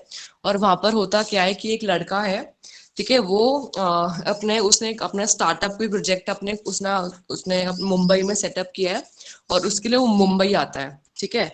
और वो लोग क्या करते हैं कि अब वो भी वही बडिंग एंटरप्रेन्योर है, वो भी जैसे वो और उसका कॉलेज फ्रेंड दोनों ने एक स्टार्टअप खोला है, और मतलब दोनों वही एंटरप्रेन्योर्स हैं। वो अब मुंबई में अपने ऑपरेशंस को एक्सपैंड करना चाहते हैं, तो वो लोग ना आइडियाज सोच ही रहे होते हैं कि हम क्या करें। तो उनको फिर एक आइडिया आता है कि क्यों ना, जैसे उनको एक्चुअली उनका जो स्टार्टअप होता है ना वो कुछ जैसे आपका उनकी कुछ वो फूड डिलीवरी ऐप वो कुछ बनाना चाहते हैं, ठीक है। कुछ फूड डिलीवरी ऐप वो कुछ बनाना चाहते हैं, मतलब कि आप अपना खाना जैसे आपने किसी ने मतलब कि वो क्या करेंगे कि कहीं से वो मान लो कि उनका एक्चुअली आइडिया क्या होता है कि वो लोग क्या करते हैं कि जैसे जो स्ट्रीट फूड होता है ना, जैसे कि मान लो छोले कुलचे वगैरह हो गए, या और भी कोई स्ट्रीट फूड वगैरह जैसे छोले भटूरे, छोले कुलचे, गोलगप्पे वगैरह जो लोगों को बहुत यम लगते हैं। तो उनका क्या आइडिया होता है कि वो ऐसे ऐसे स्ट्रीट फूड को अपने ऐप में डालेंगे, मतलब अपने ऐप में अवेलेबल करवाएंगे, अपने मतलब ये कंज्यूमर्स को ऑप्शंस देंगे कि हाँ हमारे पास ऐसे ऐसे स्ट्रीट फूड भी मिलता है। मतलब बेसिकली वो अपने लाइक जोमेटो या स्विगी की तरह वो डिजाइन करेंगे। क्या मैम? जस्ट लाइक स्विगी और जोमेटो की तरह। स्विगी और जोमेटो की तरह वो डिजाइन करते होंगे ना मैम? हाँ एग्जैक्टली वही स्विगी और जोमेटो की तरह। हाँ। तो बेसिकली जो मैम तो रिपीट हाँ करना दोबारा, क्या कॉन्सेप्ट था? क्या था? तो स्विगी और जोमेटो जैसे हैं वो तो अब वो तो एस्टैब्लिश्ड कंपनीज वगैरह हैं, ठीक है, इसलिए मैंने उनका एग्जांपल नहीं दिया था। अब जैसे आप लोगों ने एंटरप्रेन्योर्स का पूछा ना कि वो कैसे हेल्प कर रहे हैं रिटेलिंग में, तो वो एग्जांपल मैंने समझाने के लिए, वो मतलब ये चीज समझाने के लिए मैंने आपको एग्जांपल दिया कि वो लोग ऐसे स्ट्रीट फूड को लोगों के घर तक पहुंचाने के लिए, लोगों के डोर स्टेप तक पहुंचाने के लिए वो लोग ये ऐप एक बनाते हैं, फूड डिलीवरी ऐप, ठीक है। अब जैसे मान लो किसी को गोलगप्पे खाने का मन हो रहा है या छोले कुलचे खाने का मन हो रहा है, लेकिन भाई घर से बहुत दूर है वो। अब जैसे वहां पर दिखाया है कि वो लोग मुंबई में रहते हैं, तो मुंबई में अक्सर लोग जुहू, वो कहते हैं ना जुहू जुहू जो पार्टी में जो जाते हैं, चपाटी। हाँ, और वहां पर वो स्ट्रीट फूड खाते हैं। लेकिन मान लो किसी को नहीं पानी जाना पूरी। है वहाँ पे, बहुत दूर है या वो, तो ऐसे एक्सपीरियंस को, ऐसे स्ट्रीट फूड को उनके घर तक, उनके डोर स्टेप तक पहुंचाने के लिए वो एक ऐप खोलते हैं, फूड डिलीवरी ऐप। उसका कुछ नाम उनको पता नहीं क्या उन्होंने नाम रखा है, ऐसे कुछ याद नहीं मुझे, लेकिन मतलब बेसिकली ये क्या बता रहा है कि जो आपके एंटरप्रेन्योर्स आ रहे हैं नए नए, वो भी आपके ऐसे रिटेलिंग में हेल्प करते हैं। अब जैसे देखो वो खाना कोई और बनाएगा, ठीक है, खाना कोई और बनाएगा, लेकिन वो लोग क्या करेंगे, उस खाने को वहां से वो लोग खुद परचेज करके, उस फूड को वहां से खुद परचेज करके और अपने आप स्टोर करेंगे, और जैसे ही उनकी ऐप में ऑर्डर्स आएंगे लोगों के, उनको वो वैसे वैसे वो उनको लोगों के ऑर्डर्स के हिसाब से उनको वो सेल करते जाएंगे। करते जाएंगे, होम डिलीवरी मैम मतलब मैम फिर वो तो प्राइस भी इंक्रीज कर देंगे ना। ऑब्वियसली सी बात है, बच्चे वो करेंगे तो ही। होता है। अगर फिर आप इसमें मैम कंज्यूमर का तो वो हो गया, लॉस हो गया ना मैम। अगर आपने अब जैसे देखो और आपने स्टेप पे मिल अगर रही है ना फिर चीज। वो देखो अगर आपको वो तो है कि अगर आपको मतलब अब देखो अगर आप मतलब आजादपुर मंडी या केशरपुर मंडी अगर आप लोगों ने सुना होगा, तो क्या होलसेल मार्केट है। वहां पर मतलब अक्सर जो लोग होते हैं वो खुद ही उगाते हैं और खुद ही बेचने के लिए आते हैं वो लोग। आजादपुर मंडी हो गई, केशवपुर मंडी हो गई, तो अगर वहां पे जाके खरीदोगे तो वहां पे आपको बहुत सस्ते दामों पे मिल जाएगी सब्जियां। और वही अगर मान लो आपकी सोसाइटी की, आपकी कॉलोनी के बाहर जो आपका सब्जी वाला आता है, ठीक है। उससे अगर आप खरीदोगे तो वहां पे आप देखोगे कि वो 10-20 रुपए आपको महंगे देता है सब्जियां, होता है कि नहीं? तो यस मैम। तो ये तो है। अब ऐसे अगर आप कुछ ऑनलाइन अगर आप ऑर्डर करवाते हो अपने घर, होम डिलीवरी या कोई कुछ ऑर्डर करवाते हो, तो उसमें शिपिंग आपको चार्ज तो लगता ही है। अपने ट्रांसपोर्टेशन या अपने कुछ मतलब सर्विस चार्जेस वगैरह भी ऐड कर लेता है, अपने ट्रांसपोर्टेशन चार्जेस भी अपने ऐड कर लेता है, आपने देखा होगा। बिल को यस अच्छे मैम। से देखना, तो उसमें अपने ट्रांसपोर्टेशन चार्जेस भी अपने ऐड करके देता है आपको, तो वो तो है मैम ही। उसी में तो पैसा कमाते हैं वो। अगर अगर आपको कन्वीनियंस चाहिए तो थोड़ा सा आपको उस कन्वीनियंस के लिए आपको प्राइस भी ज्यादा पे करना पड़ेगा, ये तो है ही। नहीं तो आप खुद ओके चले जाओ मैम। लेने के लिए, ठीक है। ठीक है कोई मैम, क्वेश्चन थैंक है यू आप? मैम। ओके। मैम एक फंक्शंस ऑफ रिटेलर का लास्ट फंक्शन जो है लाइफ सपोर्ट कंजम्पशन, मैम एक बार वो समझा दीजिए। कौन सा? अच्छा, फंक्शंस ऑफ फंक्शन। रिटेलर का मैम लास्ट। फंक्शन देखो, अभी हम लोग यहाँ पर आए नहीं, अभी तक हम लोग पढ़ रहे थे फटाफट से। गाइस अब थोड़ी सी हम लोग स्पीड बढ़ाते हैं, अभी तक हमारा आधा चैप्टर भी नहीं हुआ है, तो थोड़ा सा आप लोगों के डाउट्स हैं फटाफट से पूछना, ठीक है। और अगर कोई छोटा सा स्मॉल डाउट लगता है तो क्लास के एंड में हम लोग ये तो डिस्कस कर लेंगे सारे डाउट्स, ठीक है। अब थोड़ा क्योंकि ऑलरेडी 6 o'clock हो गए हैं, तो फटाफट से अब थोड़ा स्पीड बढ़ाते हैं, ठीक है। Okay ma'am. ओके। रिटेलर क्या करता है ये हमने समझ लिया कि रिटेलर जो है बल्क में खरीद के उन सारे प्रोडक्ट्स को वो सॉर्टिंग करता है, क्लासिफाई करता है अलग अलग चीजों में, ठीक है। और फिर वो स्मॉल स्मॉल क्वांटिटीज में बेचता है, किनको बेचता है? फाइनल कंज्यूमर्स को बेचता है, ठीक है। और वो मार्केट इन्फॉर्मेशन वगैरह भी देता है, फाइनेंसिंग भी करता है, ये सब हम भी फंक्शन में भी पढ़ेंगे। तो बेसिकली रिटेलिंग क्या होती है अब? फिलिप कॉटलर कौन है? फिलिप कॉटलर इज द बाप ऑफ मार्केटिंग, यानी कि फादर ऑफ मार्केटिंग है फिलिप कॉटलर। तो जहां पर भी फिलिप कॉटलर का नाम आए उसको तो उस डेफिनेशन को तो आप घोट के पी लेना, फिलिप, ठीक है।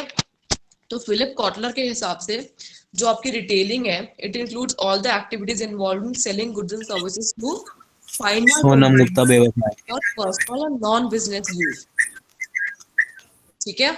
मतलब कि आपकी दो चीजें आ रही हैं यहाँ पर कि फाइनल कंज्यूमर को बेचता है वो, और फाइनल कंज्यूमर्स कौन होते हैं? जो कि पर्सनल कंजम्पशन के लिए प्रोडक्ट को यूज करते हैं, ठीक है।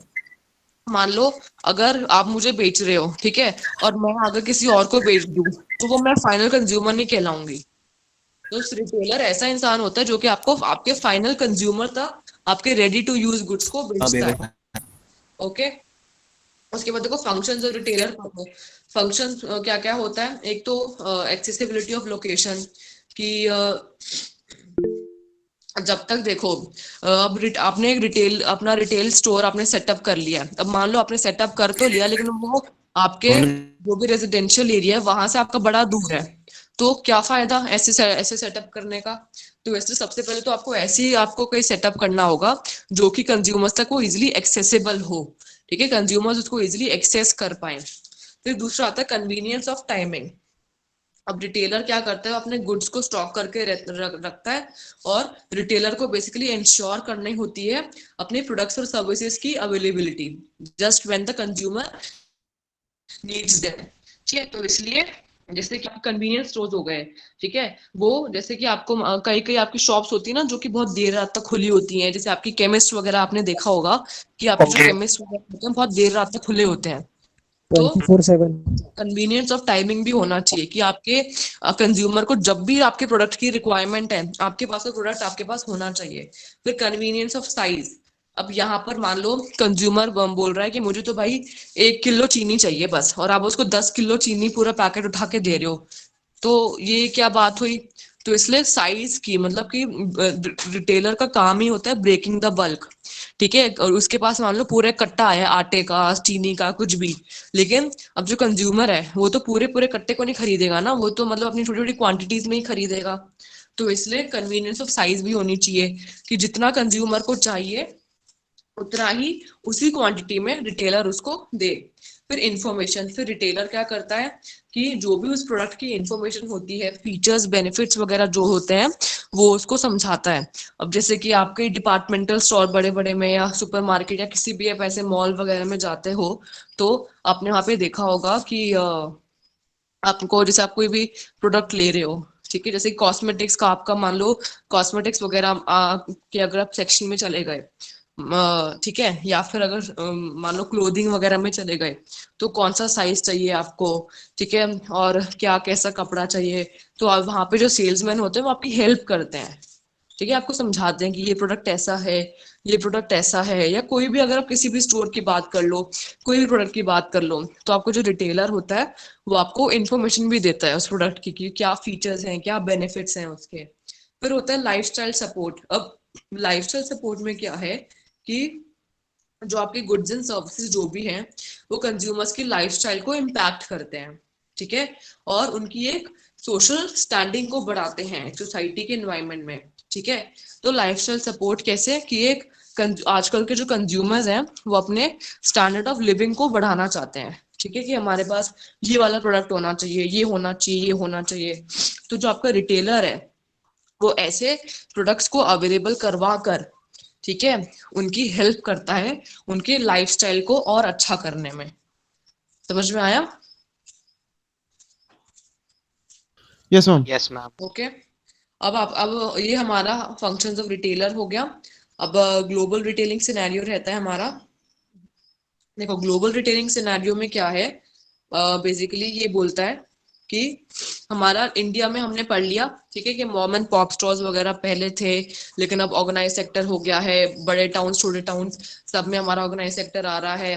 तो ये तो इंडिया का सीन हो गया। अब ग्लोबल रिटेलिंग सिनेरियो में क्या हो रहा है, देखो वहां पर भी जो रिटेलिंग है, रिटेलिंग बहुत ही इंपॉर्टेंट पार्ट वहां पे भी लेता जा रहा है। और कुछ कुछ नेशंस तो ऐसे हैं जो कि जिनका रिटेलिंग की वजह से उनकी इकोनॉमिक प्रोग्रेस हुई है बहुत ज्यादा, ठीक है। रिटेलिंग उनकी मतलब one of the most important industries हो गई है वर्ल्ड में। और आगे आने वाले टाइम में भी रिटेलिंग जो है और ज्यादा उसका शेयर जीडीपी में बढ़ता जाएगा, ठीक है। अब जैसे ये लिखा हुआ है कि organise sector accounts for over 50% of retail sales in most developed countries including US, UK, Germany, France etcetera. और डेवलपिंग कंट्रीज में भी share of organised retail is much higher than in India. अब अगेन गाइस मैं आपको बता रही हूँ 2010 का डेटा है ये, ठीक है। तो अभी 10 सालों में क्या हुआ है ये आपको खुद ढूंढना पड़ेगा। और 10 सालों में और ऊपर से अब तो पैंडेमिक भी हो गया है, ठीक है, 2020 का जो पैंडेमिक था वो भी हो गया है। तो उसके रिस्पेक्ट में अब कैसी फिगर्स चेंज हो रही है, तो ये अगर एक बार आप नेट से निकालना और फिर आपको हो सकता है कि ये थोड़ा ऊपर नीचे हो, जैसे अभी बोल रहे हैं ना कि डेवलपिंग कंट्रीज जैसे चाइना में ज्यादा था ऑर्गेनाइज रिटेल इंडिया से, क्या पता उल्टा हो गया हो कि इंडिया में अब ज्यादा ऑर्गेनाइज रिटेल, ठीक है। मैम ये वॉलमार्ट का है कुछ। यस मैम, आप सही कह रहे वॉलमार्ट, वो क्या वॉलमार्ट? हाँ वॉलमार्ट वाज एस्टैब्लिश्ड इन 1916।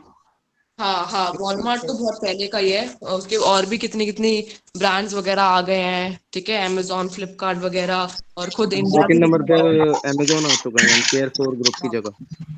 हाँ और इंडिया की कितनी ब्रांड्स हैं और भी, जैसे और मतलब बहुत सारी ब्रांड्स आ गई हैं। तो इसलिए आप लोग अपना अपना डेटा जो है, जो फिगर्स हैं, ये रिवाइज फिगर्स यूज करना, ये वाली फिगर्स मत यूज करना। अब इन्होंने वही बताया है कि जैसे लार्जेस्ट रिटेलर्स कौन कौन से हैं वर्ल्ड के। वॉलमार्ट हो गया, यूएस की कंपनी है, care for, Kroger, depot US की है, फिर मेट्रो जर्मनी की है।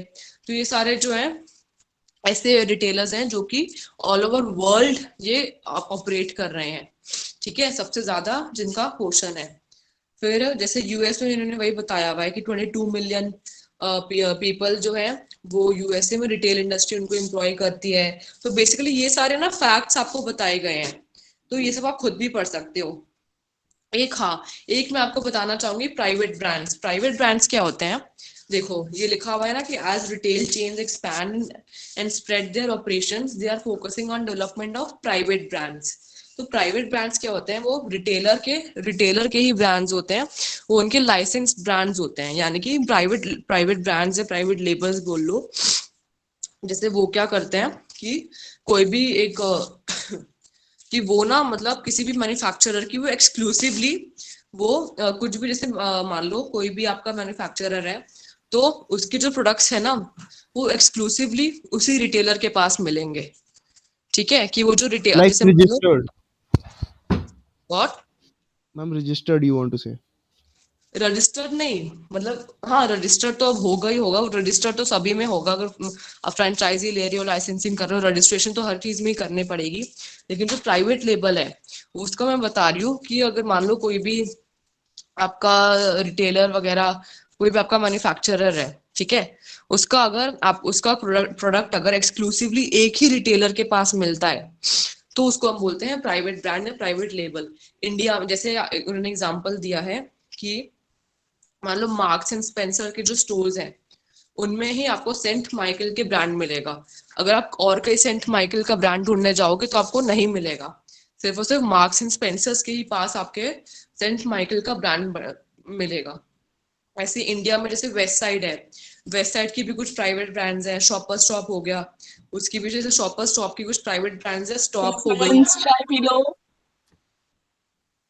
सॉरी मैम मैम क्वेश्चन है थी। बहुत अब्यूज कर रहे हैं ये पीछे कमेंट्स हाँ वगैरह मैम, में। इसको मैम निकाल ही दो ना मैम, बैन ही कर दो। Ma'am remove Bhavika. दिमाग खराब कर रहे हैं मैम। गाइस बैक बेंचर्स हैं ये सारे। ये डिस्टर्बेंस मत क्रिएट करो, जो भी डिस्टर्बेंस क्रिएट कर रहा है इसमें प्लीज देखो, हम लात सबका मार के टाइम निकलो हमारे प्रीशियस है, ठीक है, हम सबका ही टाइम प्रीशियस है। तो जो भी आप बीच बीच में डिस्टर्बेंसेस क्रिएट करते हो ना, अपना भी टाइम वेस्ट कर रहे हो और दूसरों का भी। तो अगर आपको ये सब अपने कमेंट्स वगैरह जो पास करना है तो आप प्लीज अपने माइक ऑफ कर लो, उसके बाद फिर पास करो अगर करना है तो। आप प्लीज अपने क्लास को डिस्टर्ब मत करो, and please this is the last time I am warning you. अगर आगे ऐसा कुछ होगा तो I will not tolerate you, I will report you guys to Harpreet sir और समथिंग। यहाँ पे एक्टिव डिस्कशन हो रहा है, हेल्दी डिस्कशन हो रहा है, पार्टिसिपेट इन दैट। ऐसे आप कमेंट्स वगैरह फालतू के पास करने से क्या मतलब, आप क्या शो करते हो? बल्कि और यू इतने बड़े हो गए हो आप लोग और ऐसे कमेंट्स पास करके आप और डम्ब आप लोग। तो प्लीज आप मैम ये प्लीज अननोन नेम से बना रखा है इन्होंने अपना अकाउंट। हेलो फ्रेंड्स, चाय पी लो। मैम इसको कर दो ना मैम, बकवास कर रही है, बीच में पढ़ने भी नहीं दे रही। There is a name Bhavika Yadav. Please remove that ID. Ma'am this just shows their upbringing. People were ये इनकी परवरिश show को दिखाता everyone है। and then लोड़ो बहन के लोड़ो, गांड मराओ अपनी सब। बहन there के is a लोड़ो, name Bhavika ठीक है? Yadav. मैम अभी ज्यादा हो रहा है इनका। चल भोसड़ी के एडिशन जो भी है तू बहन के अभी लोड़े।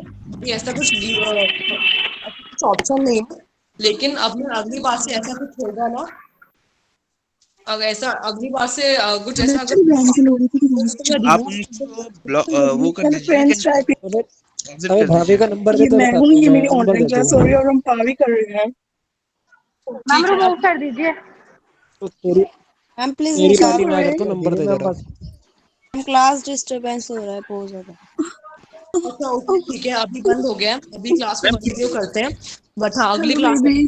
तो I'll मैं तो ask her बोलती रहूंगी, तुम क्या कर अब आप लोगे सबको मेरा? म्यूट करके उसको रिमूव कर दो। रिमूव कर दीजिए आप। सबको पे म्यूट कर दो। ऑप्शन नहीं है ना वेस्ट मत कीजिए मिस भाविका प्लीज। मैम आप फिर मैम म्यूट कर दो, रिमूव का आप म्यूट ऑप्शन कर दो आएगा, सबको। जो थ्री डॉट है, थ्री डॉट पे रिमूव क्लिक कर करो दो आप मैम पहले। उसको। नहीं मैम, थ्री डॉट पे थ्री क्लिक डॉट करो, क्लिक करो मैम। कहाँ पे? ओके मैम थ्री डॉट पे गवारों को कुछ आता ही नहीं है, सीखिए हो तुम, In calls and तुम लोग लेते रिपोर्ट हो। अब्यूज। नहीं मैम, उससे कमिंग नहीं हियर होगा। in calls and अगर ये अगर है तो सुनो आप मैम क्या से, हो in calls and इसलिए आए हो यहाँ पे।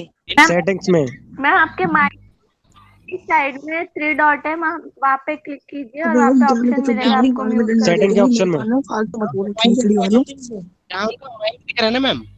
मैम कोई ऑप्शन जहाँ मुझे पे 70 अदर्स लिखा है ना, करो आप, वहाँ पे अरे सारे एक मिनट नीचे आ जाएंगे जो जो ग्रुप में है। एक दिन नहीं नहीं मर नहीं जाओगे मैम, आप ना उसके नाम से क्लिक करो मैम यहाँ से आप डिलीट, और हाँ यहाँ से ग्रुप रिमूव कर रिमूव दो, कर दो। यहाँ से रिमूव कर दो मैम। मैम भाभी का भी एक करो। कौन? भाभी का भाभी का भाविका मैम भाभी का भाविका। भाभी का भाभी का मैम इसी में गर्मी है मैम, ये जो भाभी का नाम का है। आओ फोन देखते हैं। आजा आजा तेरे घर चल रहे हैं। नहीं नहीं, ओके यस रिमूव हो गई है वो, थैंक यू गाइस।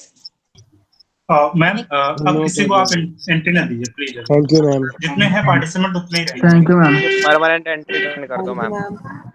प्लीज अगर किसी को अब थैंक क्लास यू मैम। नहीं लेनी है तो अभी भी जा सकता है, हमारा टाइम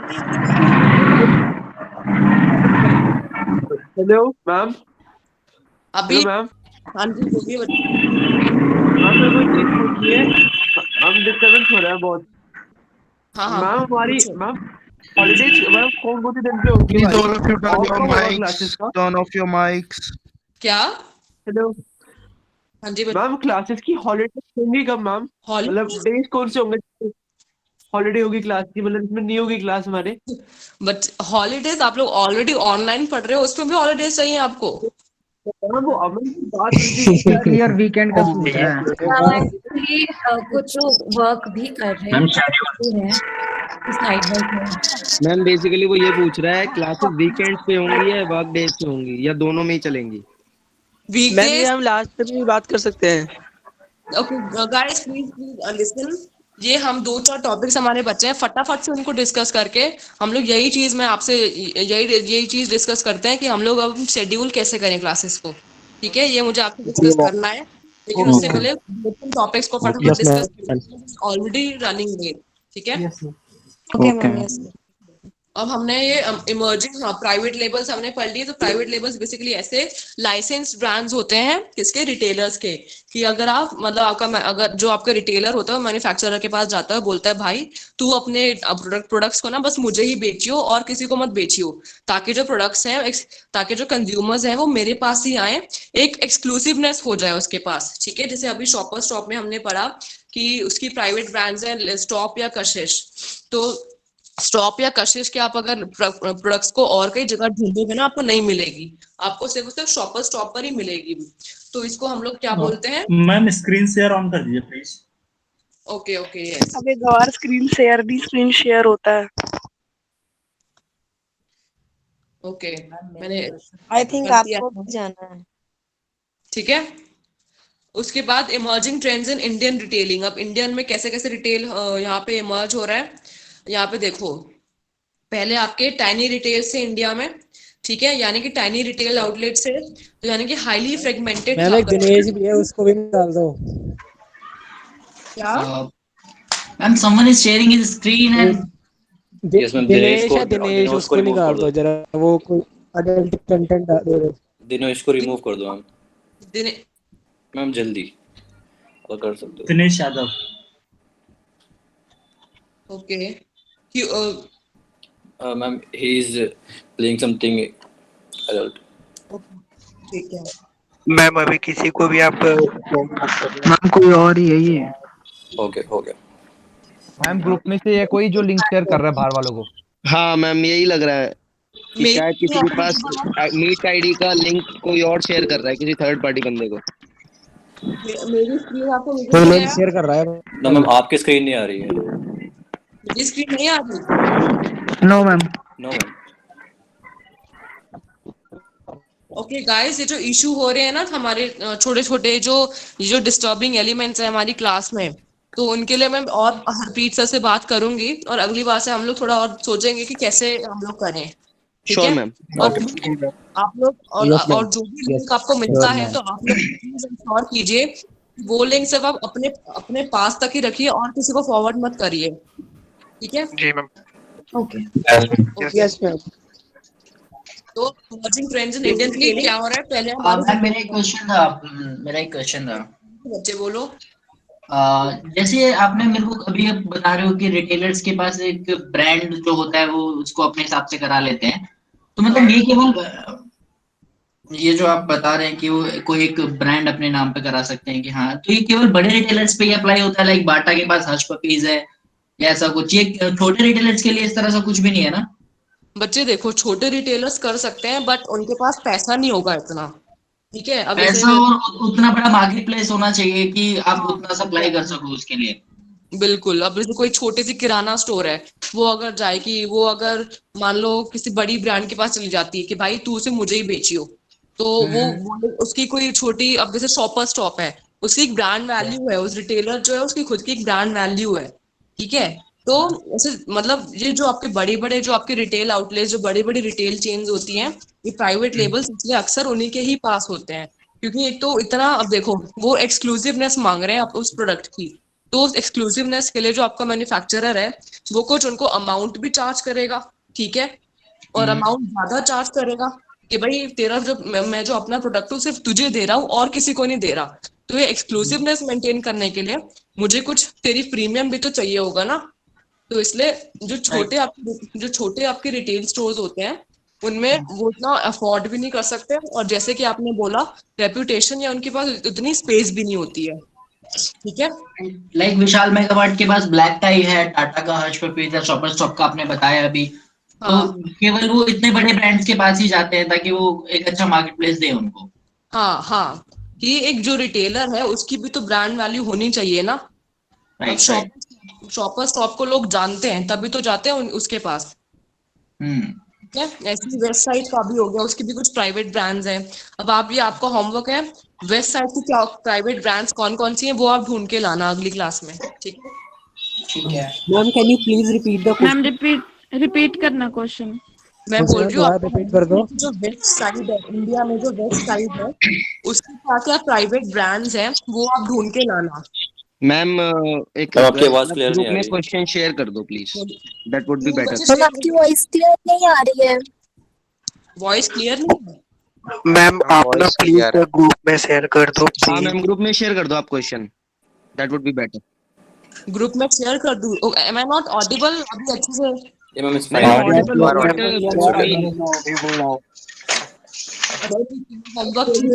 शेयर कर दूंगी। पूरा इजी होगा हमारे। Thank you. ठीक है, तो बेसिकली देखो आपका जो इंडियन रिटेलिंग में जो ट्रेंड हो रहा है वो आपको हो रहा है कि आपके पहले आपके अनऑर्गेनाइज सेक्टर था, धीरे धीरे अब वो ऑर्गेनाइज सेक्टर में जा रहा है, ठीक है। और वो 2010 के हिसाब से आपका लिखा हुआ है कि 6% पर एनम के हिसाब से बढ़ रहा है, ठीक है। और अभी क्या हो रहा है कि मिडिल क्लास कंज्यूमर्स जो है उनको वो ज्यादातर केटर करता है और रूरल कंज्यूमर्स को भी केटर करता है वो, ठीक है। और यहाँ पर ऐसी जैसे आपके डिपार्टमेंटल स्टोर्स वगैरह आ रहे हैं और नए नए और एंट्रेंस आ रहे हैं आपके इंडियन रिटेल सीन में, ठीक है। डिपार्टमेंटल स्टोर्स हो गए, आपके सेल्फ सर्विस स्टोर्स हो गए, स्पेशलिटी स्टोर हो गए, तो ये सब बेसिकली इन लोगों ने आप आना स्टार्ट कर दिया है, ठीक है, इंडिया में। डिपार्टमेंटल और सेल्फ सर्विस के बीच का डिफरेंस बताएंगे? Departmental stores and self service stores, departmental stores में बच्चे बेसिकली जैसे आपका होता है कि वहां पर आपको हेल्प करने के लिए सेल्समैन वगैरह कुछ होते हैं, ठीक है। हेल्प करने के लिए वहां पर आपको एग्जीक्यूटिव्स वगैरह साइन होते हैं। हाँ, लेकिन सेल्फ सर्विस स्टोर में आप खुद जाते हो, खुद देखते हो कि आपको क्या लेना है। मैम जैसे क्रोमा स्टोर हो गया, सिंपल एग्जांपल सेल्फ सर्विस के लिए। हाँ, एग्जैक्टली। क्रोमा के अंदर तो काफी लोग होते हैं वहाँ पे आपको बताने के लिए भाई वो डिटेल्स देने के लिए होते हैं, बट आप प्रोडक्ट खुद ही चूज करते हो, यूज करके देखते हो, देन गोइंग फॉरवर्ड आप पूछते हो ना उनसे। हाँ, वो आपको कुछ भी करते हैं। विशाल मेगा मार्केट में भी तो ऐसे ही होता है। Ma'am sorry for disturbing you ma'am. Hello ma'am. Hello ma'am. भाई माइक बंद कर दो भाई, अजान की आवाज आ रही है भाई, माइक बंद कर दो। गाइस वो जो पर्सन डिस्टर्ब कर रहा था उन्होंने फिर से ज्वाइन किया है। बबीता ने फिर से ज्वाइन किया है। निकालो यार उसको, निकालो पहले यार, ये ना खुद भी नहीं पढ़ेंगे और हमें पढ़ने भी नहीं देंगे, बेवकूफ। वो दोबारा, अच्छा सुनो गाइस, सुनो, दोबारा अगर कोई डिस्टर्बेंस क्रिएट होएगी तो आई विल रिमूव अभी, लेकिन अगर if she really wants to hear the lesson तो लेट हर, लेकिन अगर दोबारा कोई डिस्टर्बेंस क्रिएट होएगी I will remove her again, ठीक है। Yes ma'am. Okay ma'am. Okay ma'am, I think stop approving entry. Sorry, हाँ ठीक है। तो अब तो ये सब आपके इंडिया में अब आ रहे हैं। अनऑर्गेनाइज रिटेल कम होता जा रहा है और ऑर्गेनाइज रिटेल आपका बढ़ता जा रहा है, ठीक है। Departmental store, self service store, speciality stores, ये सब आपके इंडियन रिटेलिंग सीन में अब आने लग गए हैं। अब स्प्रेड ऑफ ऑर्गेनाइज्ड रिटेलिंग, अब देखो ऑर्गेनाइज्ड रिटेल आपके जब आ रहे हैं तो ऑफ कोर्स वो अपने आप को एक्सपैंड भी करेंगे, स्प्रेड करेंगे, अलग अलग जगह पे अपने ब्रांचेस वगैरह बढ़ाएंगे वो, ठीक है। जैसे चेन्नई है, 2010 में के हिसाब से लिखा हुआ है कि चेन्नई जो है वहां पर सबसे ज्यादा आपका ऑर्गेनाइज्ड रिटेल हुआ करता था, ठीक है। उसको चेन्नई को पहले बहुत ही ट्रेडिशनल, कंजर्वेटिव और कॉस्ट कॉन्शियस मार्केट माना जाता था, लेकिन अभी वहां पर बहुत बड़े बड़े रिटेल ब्रांड्स आ चुके हैं, जैसे फूड वर्ल्ड हो गया, बाइटन, Subhiksha, music world, health and glow. तो ये सब जो है बहुत बड़े बड़े जो आपके रिटेल ब्रांड्स है वहां पर अब आ चुके हैं, ठीक है। तो बेसिकली क्यों आए हैं, क्योंकि वहां पर जो है आपके चेन्नई में क्या क्या रीजनेबल रियल एस्टेट प्राइसेस हैं, ठीक है। अब जैसे आपको मान लो आपको कोई कॉम्प्लेक्स वगैरह आपको लेना है वहां पर, ठीक है, या कुछ भी कोई स्पेस आपको अब अगर आपको अपनी रिटेल स्टोर, डिपार्टमेंटल स्टोर खोलना है तो आपको जगह तो लेनी पड़ेगी ना। तो जगह मान लो वहां पर अगर आपको जो उसका रेंट है, या तो आप उस जगह को परचेज कर लो, तो परचेज करने पे भी आपको अगर वो लो प्राइस पे मिल रही है, या अगर आप रेंट कर रहे हो तो रेंट भी अगर आपको मतलब लो रेंट पे अगर आपको मिल रहा है तो वो भी एक आपका एक पॉजिटिव फैक्टर हो गया कि चेन्नई में क्यों आपका रियल ऑर्गेनाइज्ड रिटेल बढ़ता जा रहा है। और क्या क्या है यहाँ पर, हाई इंडस्ट्रियल ग्रोथ हो रही है वहां पर, ठीक है। एमएनसीज वगैरह आ रही हैं, आईटी सेक्टर, जो आपका आईटी सेक्टर जो है आपका आईटी सेक्टर की एमएनसीज और जो दूसरी एमएनसीज है वो भी आ रही हैं। अब उससे हो क्या रहा है, आपने सुना होगा कि जैसे चेन्नई, बैंगलोर में क्या हो रहा है, जो ज्यादातर जो आपकी होती हैं आईटी, बैंगलोर को आईटी हब बोला जाता है, आप लोगों ने सुना होगा। तो बैंगलोर हो गया, चेन्नई हो गया, वहां पे आईटी सेक्टर की कंपनी ज्यादा है, ठीक है। तो वहां पर अब जैसे जैसे कंपनीज बढ़ रही हैं वैसे वैसे लोग भी वहां पर रहने स्टार्ट हो रहे हैं, ठीक है, ज्यादा लोग जा रहे हैं। अब लोग वहां पर ज्यादा रहेंगे तो उनकी डिमांड्स बढ़ेंगी, ठीक है, डिमांड्स बढ़ेंगी तो ऑफ कोर्स फिर उनके वहां डिमांड्स को फुलफिल करने के लिए वहां पे रिटेल आउटलेट्स भी बढ़ेंगे, ठीक है। तो इसलिए चेन्नई में अब रिटेल आउटलेट्स जो है मियां बढ़ते खलीफा आ गया, इसको हटा दो। Someone's doing that again. क्या मियां खलीफा आ गया वीपीएन ऑन करके। Let's concentrate on the class, कोई डिस्टर्बेंस करेगा तो आई विल रिमूव। आप लोग वो दूसरों का कर रहा है, वो मैं आपकी कर रहा स्क्रीन है। शेयर नहीं हो रही मैम है। आपकी स्क्रीन हटा दी है और ये वो भगवान वीपीएन ऑन करके आया है। किसने हटाई है? मैम मैम, नाम आपकी चेंज स्क्रीन करके नहीं आ आ रही जाते है। हैं बार बार ही। कौन? मैम वही होंगे, नाम चेंज करके आ जाते हैं बार बार डिस्टर्ब करने के लिए। मैम हटा दो आप। Yes, ma'am, he's playing the same stuff. किसका कोई कौन स्क्रीन शेयर कर रहा है? मियां खलीफा करके बंदा। मैम मियां खलीफा के नाम से आया, उसको आप ढूंढ के कर रिमूव कीजिए। ये मैम रिपोर्ट कर दीजिए मैम। रिमूव कर दिया है। आप सब लोग मैम की स्क्रीन को पिन कर लो, फिर आपको कोई क्रिएट करता हुआ नहीं दिखेगा। एग्जैक्टली।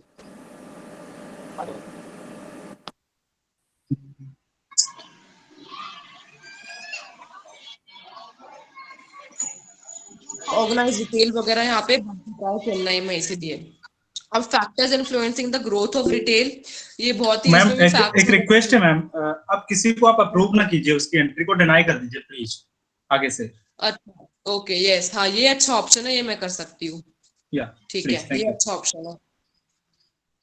ओके, तो फटाफट से देखो, ये जो अब फैक्टर्स जो है ना, factors influencing growth of retail, ये आप खुद से पढ़ लेना। इसमें भी देखो सारे फैक्ट्स एंड फिगर्स इन लोगों ने दिए हुए हैं, तो आपका ये होमवर्क हो गया। तो जो भी फैक्ट्स एंड फिगर्स वगैरह जो दिए हुए हैं ना, इसको आप रिवाइज्ड फिगर्स ढूंढना, ठीक है, और फिर आप मैम ये वही है जो आपने ग्रुप में शेयर किया था। हाँ, क्या शेयर किया है? जो ग्रुप में शेयर किया था एक पीडीएफ। नहीं, मैंने अभी तक तो कोई पीडीएफ शेयर नहीं किया। एक किया था रिटेल। मैम एक ओरिएंटेशन नाम से भी आया हुआ था ग्रुप में, बट वो डाउनलोड नहीं हो रहा। Ma'am I have a doubt. वो पीपीटी था वो। हाँ, वो पीपीटी मेरी नहीं है, किसी और मैम की है। ये मैं शेयर कर दूंगी, आपकी क्लास खत्म होने के बाद मैं शेयर कर दूंगी। Ma'am I have a doubt. Okay, पूछो। मैम ये वाई यहाँ पे लिखा है, ये फैक्टर्स इन्फ्लुएंसिंग, इसमें सबसे लास्ट थर्ड जो है ना, इसमें 5.7 वाई लिखा है। ये वाई का क्या मतलब होता है? Total retail in India reached 5.7%. Year over year. Year over हाँ, year. year Thank you very much. Yes.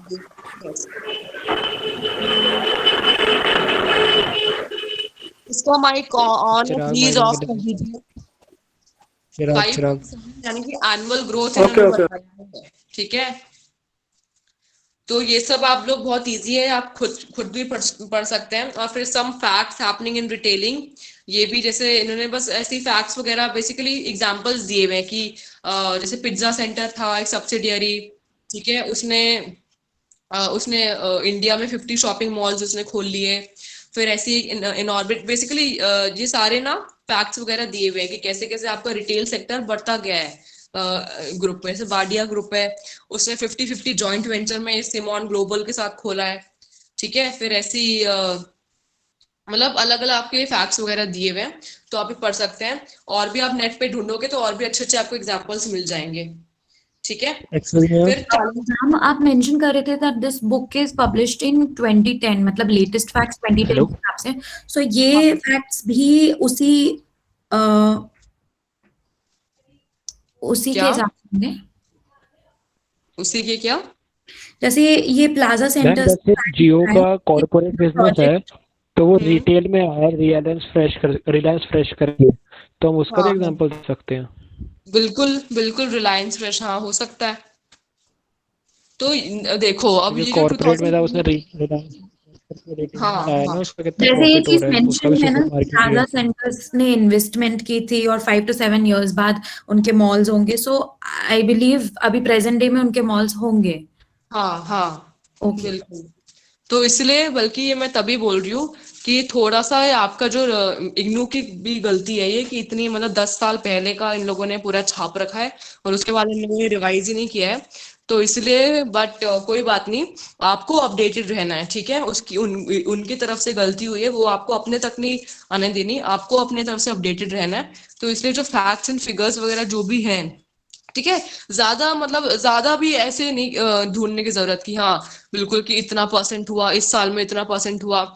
India के ही रिस्पेक्ट में ना अगर आपको जो भी मिले कि हाँ इंडिया में पिछले 5-6 सालों में इतनी रिटेल की ग्रोथ हुई है, ठीक है। और अगर कुछ पैंडेमिक से रिलेटेड मिलता है कि जैसे मैंने आपको अभी बताया कि टायर 2 टायर 3 सिटीज में और भी आपका अमेजोन फ्लिपकार्ट का रिटेल बढ़ गया है, तो ऐसा कुछ अगर आपको मिले तो वो आप नोट डाउन कर लेना। इतना भी डिटेल में मत जाना कि पूरी आप फैक्ट्स एंड फिगर्स ही ढूंढने लग जाओ। मैम तो फॉर एग्जांपल अगर जो बुक में हम जो बुक में ओल्ड डेटा है आई अंडरस्टैंड, तो अगर हम बुक वाला डेटा भी स्टडी करके अगर एग्जाम्स देते हैं तो that would be considered, right? हाँ कंसिडर तो किया जाएगा, वो तो मतलब किया जा सकता है, लेकिन इट्स बेटर ना कि अगर आप खुद से भी अपडेटेड रहो। नहीं वो तो that would be fine, but I am asking is कि अगर अगर बुक से भी हम लोग लेते हैं मटेरियल जो हमारे पास ऑलरेडी अवेलेबल है, अगर सर्च नहीं करा या सर्च किया भी थोड़ा बहुत जो भी मिला मतलब XYZ, ऑनेस्टली स्पीकिंग कंसीडर्ड है, राइट? आप अगर ये वाला डेटा भी यूज करोगे तो ऐसा नहीं है कि आपके मार्क्स कटेंगे हाँ एग्जाम में, ऐसा जरूरी नहीं है, ठीक है। लेकिन आपकी खुद की नॉलेज अपडेशन के लिए मैं बोल रही हूँ। Obviously right. तो इफ यू नो कि हाँ I just want to ask some question that if any sub brand like कोई भी ब्रांड का जो सब ब्रांड होता है अगर वही अपने आप में एक खुद ब्रांड बन जाए तो उसका जो प्रॉफिट होता है वो मेन रिटेलर को, मतलब जिसका जो मेन ब्रांड होता है उसी को ज्यादा प्रॉफिट जाएगा या फिर वो खुद ही अपने पास रखेगा? सब ब्रांड का क्या मतलब है? सब ब्रांड मतलब कि फॉर एग्जांपल के पास रियलमी है, क्या ओप्पो है, ओप्पो जो मोबाइल फोन बनाता है उसने रियलमी एक सब ब्रांड निकाला हुआ है अपना, और आज के डेट में रियलमी ओप्पो से अच्छा काम कर रहा है। अच्छा ओके यस हाँ। तो जैसे फास्ट ट्रैक आपने सुना होगा कि वॉचेस मिलती हैं ये सब, तो so fast track is a brand of Sonata, तो देन उसका प्रॉफिट सोनाटा को जाता है या फिर खुद ही फास्ट ट्रैक अपने पास ही रखता है अपने रिटेल स्टोर से? मतलब ये जो प्रॉफिट्स होते हैं डिस्ट्रीब्यूट होते हैं, ये प्रॉफिट्स जो होते हैं डिस्ट्रीब्यूट होते हैं, हम जैसे शेयर जाते हैं इनका, हाँ डिस्ट्रीब्यूट किए जाते हैं। ये उनका कॉन्ट्रैक्ट होता है, उनका जो भी आपस की अंडरस्टैंडिंग होती है उस हिसाब से वो लोग करते हैं। हाँ इसमें हम लोग नहीं कह सकते, डिपेंड करता है कौन कैसे कर रहा है। अब जैसे ओप्पो ने अपना प्रॉफिट रख दिया कि इतना परसेंट मुझे अब तुम्हारा प्रॉफिट चाहिए, तो मतलब उतना ही मिलेगा, देन हाँ, भाई हाँ, उनके then एओ आपका पे होता डिपेंड है। होता है कि वो कंपनी का आपस वो में एक एओ है वो क्या। एक बिजनेस का पर्सपेक्टिव हो यार, मेरे ख्याल से टॉपिक से अलग जा रहा है। अच्छा मैम, मेरे को हाँ, एक क्वेश्चन था काइंड ऑफ कि रिटेल, मैं रिटेल स्टोर की तरफ क्या से बात कर रहा हूँ।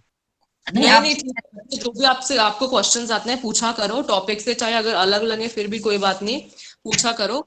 बट हाँ पूछो, नेक्स्ट क्वेश्चन क्या है? मेरा क्वेश्चन ये था कि लाइक रेड टेप है, रेड चीफ है, या कोई भी ऐसे ब्रांड से, बाटा को ही ले लें, ये डायरेक्ट हाँ सेल कर रहा है, ये क्या कर अपना हाँ ब्रांड, अपना खुद का रिटेल स्टोर लेके बैठे हुए रेड हैं। टेप बाटा का थोड़ी ना ब्रांड है। नहीं हाँ नहीं नहीं, मैं रेड हाँ, चीफ, दे मैंने टुक द फ्रेंचाइजी ऑफ अलग दैट। अलग ब्रांड के नेम लिए हैं, बाटा है, रेड चीफ है, या आपका हाँ रेड टेप है, ये सब अलग अलग ब्रांड्स हैं और ये अपने खुद के स्टोर खोल देते हैं। ठीक है। हाँ ये नॉर्मल रिटेलर्स को भी देते हैं, आप नॉर्मली कहीं जाओगे तो आपको बाटा के जूते किसी नॉर्मल शॉप पे भी मिल जाएंगे, बट इनका खुद के स्टोर्स है। मिलते हैं, बाटा के खुद की भी स्टोर्स हैं, और अगर छोटे मोटे शू शॉप्स पे चले जाओगे तो वहां पे भी वो सेल करते हैं, मिलेंगे आपको। बाटा का जो वो जो शॉप है वो एज ए रिटेलर पर है वो या एज ए शोरूम से थोड़ा महंगा बिजनेस, बेचेंगे। क्या क्या कहेंगे फिर उसको, वो रिटेल में ही आएगा फिर भी। ब्रदर वो देखो ऑथराइज्ड डीलर्स होते हैं एज अ रिटेलर बाटा है के, वो। वो ओनली बाटा बेचते हैं। नहीं, आई जस्ट वांट टू से कि फिर बाटा के बिजनेस को हम एज ए रिटेल बिजनेस देखेंगे या B2C देखेंगे, किस हिसाब से देखेंगे? देखो रिटेल तो कर ही रहा है ना, देखो जो बाटा के शूज जहाँ पे बन रहे हैं, ठीक है, जहाँ पे बन रहे हैं वो जो मैन्युफैक्चरर जो भी मतलब जहाँ पे बन रहे हैं वो खुद थोड़े ना घर पे जाकर जा रहा है। अब जैसे ऐसे ही आपका ये बाटा का आप जैसे बोल रहे हो, ये डोमिनोज वगैरह का भी तो सेम ही हो गया ना कॉन्सेप्ट। अब जो मान लो डोमिनोज है, मैकडोनल्ड्स मान लो यूएस की कंपनी है, यूएस की राइट, ब्रांड है, तो क्या वो यूएस की ब्रांड खुद इंडिया में आके डोर टू डोर सर्विस कर रही है?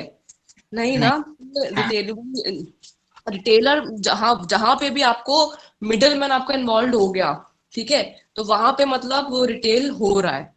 मैम तो मतलब जहाँ पे भी बल्क ब्रेक हो रहा है और कंज्यूमर तक पहुंच रहे हैं वो रिटेल है। हाँ हाँ, जहां भी आपके बीच में मिडल मैन आ गए, रिटेलर्स कौन होते हैं? मिडल मैन होते हैं या इंटरमीडिएरीज होते हैं। तो जहां भी आपके मिडल मैन आ गए जो कि आपके मैन्युफैक्चरर और कंज्यूमर तक एक लिंक क्रिएट कर रहे हैं, वहां पे मतलब समझ लो कि वहां पे वो लोग रिटेलर्स हो गए फिर। अब जहाँ पे जैसे आपने बोला कि बाटा के जैसे स्टोर्स हैं, खुद वो वहीं पे मैन्युफैक्चर होता है, तो वो चलो ठीक है, वो एक अलग हो गया कि वो उनको फिर हम रिटेलर मतलब नहीं मानेंगे। लेकिन दूसरे जैसे और भी आपने देखा होगा कि शू शॉप्स वगैरह जैसे जो छोटी छोटी शॉप्स होती हैं, वहां पे बाटा के, लिबर्टी के और भी अलग अलग कंपनीज के अलग अलग ब्रांड्स के वो लोग शूज रखते हैं, तो वहां पे फिर वो लोग रिटेलर्स हो गए। ठीक है। और मैम जैसे OLX एक साइट है, हम इसको किस चीज में मान सकते हैं, रिटेल है या बिजनेस है? बिकॉज वो कंज्यूमर से लेके कंज्यूमर को दे रहा है। OLX राइट, तो ये करते क्या है, इन्होंने तो ओल्ड मटेरियल का वो मतलब सेल कर रहे हैं, या किसी का भी जो भी है वो कंज्यूमर ही कंज्यूमर को सेल कर रहा है। हाँ हाँ, तो तो नहीं इसको ये हम इसको किसी भी सिनेरियो में रख सकते हैं, किस पार्ट ऑफ बिजनेस में रख सकते हैं इसको कि ये ऐसा है, which kind of business? OLX जो है, अब OLX में जो लोग हैं वो एक दूसरे के सामान को बेचते हैं, ठीक है। राइट, मान लो हमको अपना फर्नीचर निकालना है, आपको लेना है, मैंने आपको बेच दिया, तो क्या मैंने अपना फर्नीचर मैंने खुद बनाया या क्या नहीं मैं मेरा बना बिजनेस? नहीं रहा, बट मैं डायरेक्ट कंज्यूमर तक पहुंच रहा हूँ। ब्रदर ये रिटेलिंग नहीं हो सकती, क्योंकि रिटेलिंग जो होती है वो डेली बेसिस पे होती है, बट ओलेक्स पे अगर कोई चीज कोई बाय और सेल कर रहा है तो वो एक ही बार करेगा ना, बार बार तो वो एक ही चीज सेल नहीं कर रहा। रिटेलिंग देखो डेली बेसिस पे करी जाती है।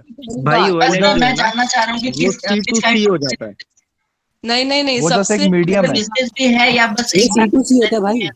वो C2C। Guys listen to me. सबसे पहली बात, अगर आपको ध्यान हो, आपने 11th क्लास में बिजनेस आपने पढ़ा होगा, बिजनेस क्या होता है? बिजनेस का मतलब होता है कि अगर आप ऐसे फाइनेंशियल ट्रांजैक्शंस मॉनेटरी टर्म्स में कर रहे हो रेगुलर बेसिस पे, अगर आपका काम है कि आप रोज ही फर्नीचर बेच रहे हो, तो आप बिजनेसमैन कहलाओगे, ठीक है।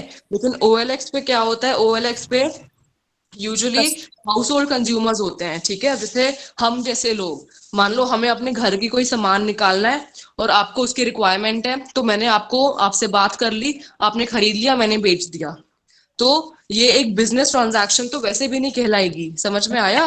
मेरा कहना है कि एक अगर मैंने मान लीजिए किसी को सेल किया तो वो मेरे लिए बिजनेस नहीं है, बट OLX के बिजनेस को हम किस तरह देख सकते हैं? OLX इसको डेली बेसिस पे कर रहा है। हाँ OLX जो ब्रांड है, हाँ उसके लिए मतलब वो एक साइट जो है वो एज एन ऐप, भाई एज एन ऐप OLX तुम्हारा का जैसे। एक काम नहीं है। OLX जो है वो आपका डेटा कलेक्ट करता है, डेटा सेल करता है। OLX के वो बहुत सारे ई काम है। कॉमर्स साइट है मेरे भाई। नहीं नहीं, ई कॉमर्स साइट नहीं है वो। OLX क्या करता है, बेसिकली आपका प्रोडक्ट आप किसी और को बेच रहे हो, दैट इज फाइन। OLX पे आपने देखा होगा, आप एडवर्टाइजमेंट अगर करते हो, एड पोस्ट करते हो, उसके हाँ पैसे लेते हो। अगर आप हाँ फ्री हाँ में एड पोस्ट कर रहे हो, एग्जैक्टली राइट, तो एग्जैक्टली वो उसका बिजनेस है, एग्जैक्टली। वो की तो अर्निंग क्या है। ये एक्सेप्शन है इस फील्ड का अभी हाँ तक? OLX एक मार्केट प्लेस भी नहीं है जिसके पोर्टल पे आप कैश ट्रांजैक्शन कर पा रहे हो। हाँ ऑब्वियसली। हाँ OLX जो है, अब देखो मेरे हिसाब से तो रिटेलिंग में नहीं आना चाहिए, क्योंकि ऐसा कुछ हो नहीं नहीं मैम, रहा ये है। C2C है। OLX हाँ गूगल पे क्लियरली लिखा हुआ है, C2C है OLX। हाँ C2C है, हाँ ठीक है। तो मतलब इसे एज अ बिजनेस पर्पज से एक्सेप्शन ही मान सकते हैं, एक नया टाइप का कॉन्सेप्ट है तो। एज अ क्या? एक्सेप्शन है मतलब ये किसी भी चीज में नहीं आ सकता शायद। ना तो ये पूरी तरीके से B2C है, ना C2C है पूरी तरीके से, और एडवर्टाइजमेंट से खुद के पैसे कमा रहे हैं, तो वो एक अलग तरीके का कॉन्सेप्ट हुआ टोटली। हाँ बिल्कुल बिल्कुल तो बोल आई सकते हैं। गेस उबर OLX और ये सारे तो ऐसे भाई ब्रांड्स हैं जो एक शॉपिफाई ही के बारे में कैटेगरी में सुना आते है? हैं। ओके गाइस, अच्छा ठीक है, अब OLX से हटके प्लीज, हमारा एक टॉपिक रह गया है। लेकिन हाँ, अच्छा आपने क्वेश्चन रेज किया है। आपका क्या नाम है? संदीप शर्मा। या वेरी गुड संदीप, अच्छा आपने क्वेश्चन रेज किया है कि OLX जो है बिल्कुल इसका C2C कॉन्सेप्ट पे और बिजनेसेस वो करते हैं, और OLX एक्चुअली सिर्फ ऑनलाइन प्लेटफॉर्म है, वो सिर्फ एक ऑनलाइन लिंक दे रहा है वो, ठीक है, वो कुछ मैन्युफैक्चर करके और लोगों तक नहीं पहुंचा रहा, वो सिर्फ ऑनलाइन, आप ई कॉमर्स फर्म बस एक मान लो उसको, ठीक है, और बाकी कोई डिटेलिंग वगैरह में वो उसका काम नहीं कर रहा है। वो बस आपको एक मीडियम दे रहा है कि लोगों की जहां पर जिन लोगों को जरूरत है वो मिल सके, आपस में बात कर सकें और ट्रेड कर सकें। ट्रेड मतलब ट्रेड भी नहीं, सेल परचेज कर सकें, ठीक है। रीच क्रिएट करने में हेल्प कर रहा है हमारे लिए। क्या? लोगों तक हमारे लिए एक रीच क्रिएट करने में हेल्प कर रहा है कि हम वहां तक पहुंच कैसे सकते हैं। हाँ हाँ, तो रिटेलर भी नहीं OLX को बोलेंगे, वो कुछ और ही है, किसी और फॉर्मेट पे काम कर रहा है, ठीक है। अब फटाफट से देखो हमारा चैलेंजेस, जैसे चैलेंजेस क्या है हमारे रिटेल इन इंडिया के लिए। सबसे पहले तो एक्सपेंशन वर्सेस जॉब मार्केट। अब जो इंडस्ट्री जो है, देखो मिडिल मैनेजमेंट लेवल के प्रोफेशनल्स को लैक कर रही है, ठीक है, यहाँ पर मिडिल मैनेजमेंट के प्रोफेशनल्स जो है कम है अभी, तो इसलिए जो मेजर रिटेलर्स जो है वो स्मॉलर ऑर्गेनाइजेशन से हायर कर रहे हैं by offering them better packages. तो इसलिए वो क्या कर रहे हैं, टेक्नोलॉजी, सप्लाई चेन, डिस्ट्रीब्यूशन वगैरह जो हो गया, उनके लिए बहुत ही क्रिटिकल होती जा रही है सक्सेस। मतलब बेसिकली चैलेंजेस मान लो या कुछ भी आप मान लो, बेसिकली हो क्या रहा है कि आने वाले टाइम में जो भी रिटेलर्स है या इंडिया में जो भी अपनी रिटेल चेन इस्टेब्लिश करना चाहता है, तो उसको किन किन बातों का ध्यान रखना पड़ेगा, वो सारे पॉइंट्स ये हैं कि उसको सबसे पहले तो उसको जो वर्कर्स हायर करने हैं वो कहाँ से करने हैं, ठीक है, क्वालिफाइड होना चाहिए स्टाफ, और डेडिकेटेड होना चाहिए।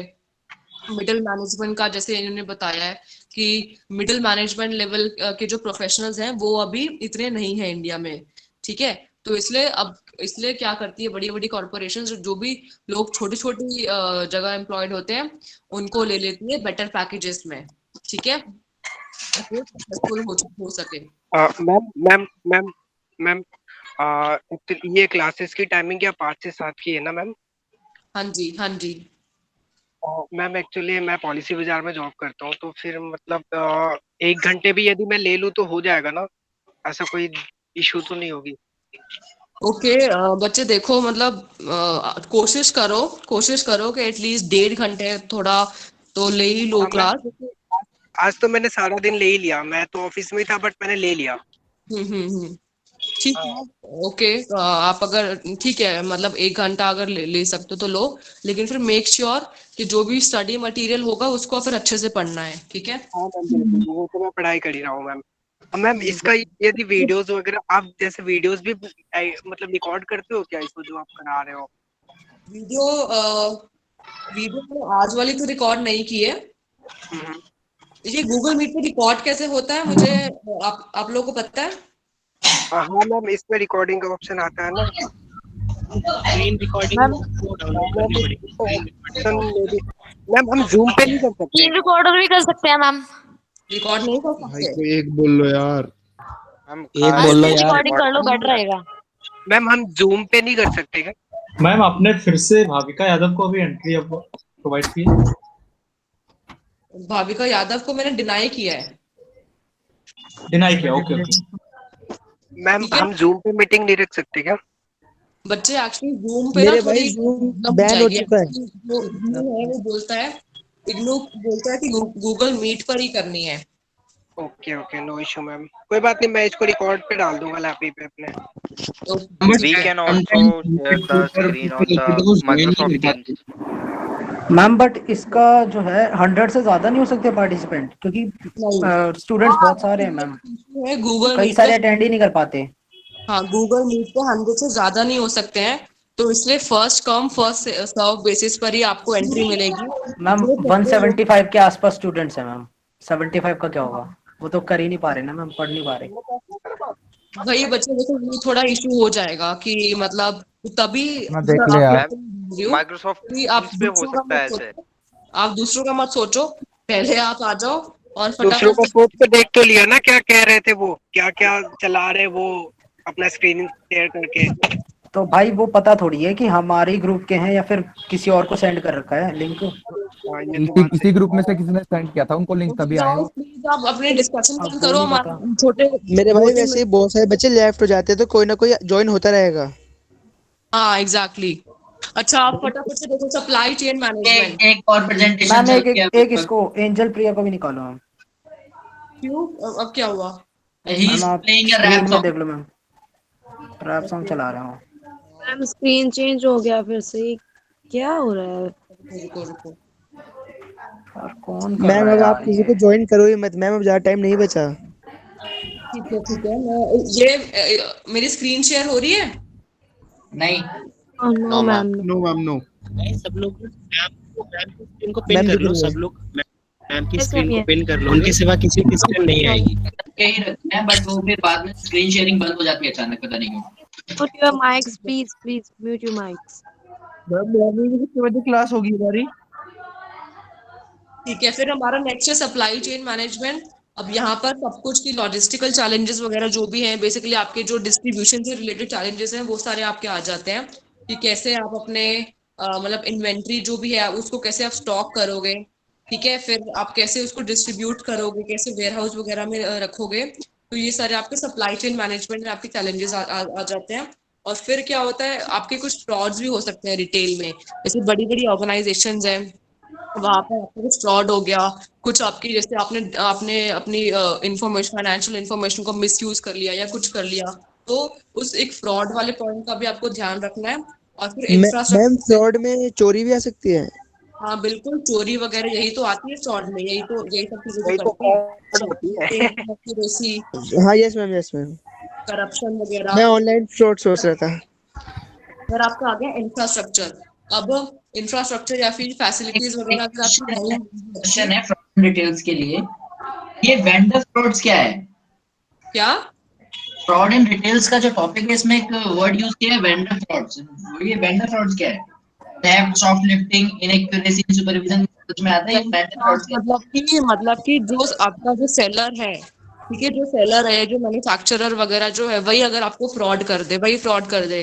भाई वेंडर फ्रॉड का सिंपल सा एग्जांपल है, फ्लिपकार्ट से तूने मंगवाए जूते और उसने रख के बेच दी तेरे को ईंट। खत्म बात। नाइस, बहुत बढ़िया भाई, बहुत बढ़िया। भाई मौज कर दी। हाँ, तो ये वेंडर फ्रॉड में आ गया आपका, ठीक है। उसके बाद फिर चैलेंजेस विद इंफ्रास्ट्रक्चर वगैरह। इंफ्रास्ट्रक्चर में आपकी वही फैसिलिटीज वगैरह आ जाएंगी कि ट्रांसपोर्टेशन की फैसिलिटी वगैरह, बैंकिंग, इंश्योरेंस, सब कुछ बेसिकली जो भी आपकी टेरिशरी इंडस्ट्री वाली जो आपकी होती है ना, कि जो कि आपकी हेल्प करती है आपके सेक्टर्स को। तो जैसे मान लो बैंकिंग हो गया, इंश्योरेंस हो गया, ट्रांसपोर्टेशन, वेयर हाउसिंग वगैरह हो गया, अगर इन सब का इंफ्रास्ट्रक्चर अच्छे से अगर नहीं है उस कंट्री में, तो आपका रिटेल वहां पे रिटेल चेन सेटअप करना थोड़ा मुश्किल हो जाएगा। वहां की अगर पॉलिसीज वगैरह अच्छी नहीं है, फेवरेबल नहीं है, तो वहां पे आपको इंफ्रास्ट्रक्चर, वहां पे रिटेल चेन आपको सेटअप करना थोड़ा मुश्किल हो जाएगा। ठीक है, तो इसलिए आपको ये सारे मतलब जब भी आप रिटेल चेन अगर रिटेल में घुसना चाहते हो, तो इन सारे पॉइंट्स का ध्यान रखना है कि सबसे पहले तो आप एक्सपैंड कहाँ करोगे तो आपके पास फिर आपका क्वालिफाइड स्टाफ कहाँ से लोगे उनको। ठीक है, फिर सप्लाई चेन मैनेजमेंट में आपका लॉजिस्टिक्स वगैरह पूरा डिस्ट्रीब्यूशन से रिलेटेड सारी आपकी प्रॉब्लम्स आ जाएंगी।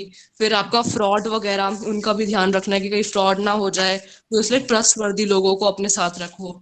ठीक है, फिर इंफ्रास्ट्रक्चर वगैरह की फैसिलिटीज सर्विसेज आपको सारी मिलनी चाहिए, वहां पर होनी चाहिए। आपकी लोकेशन जो है वो एक्सेसिबल होनी चाहिए आपके कंज्यूमर्स तक।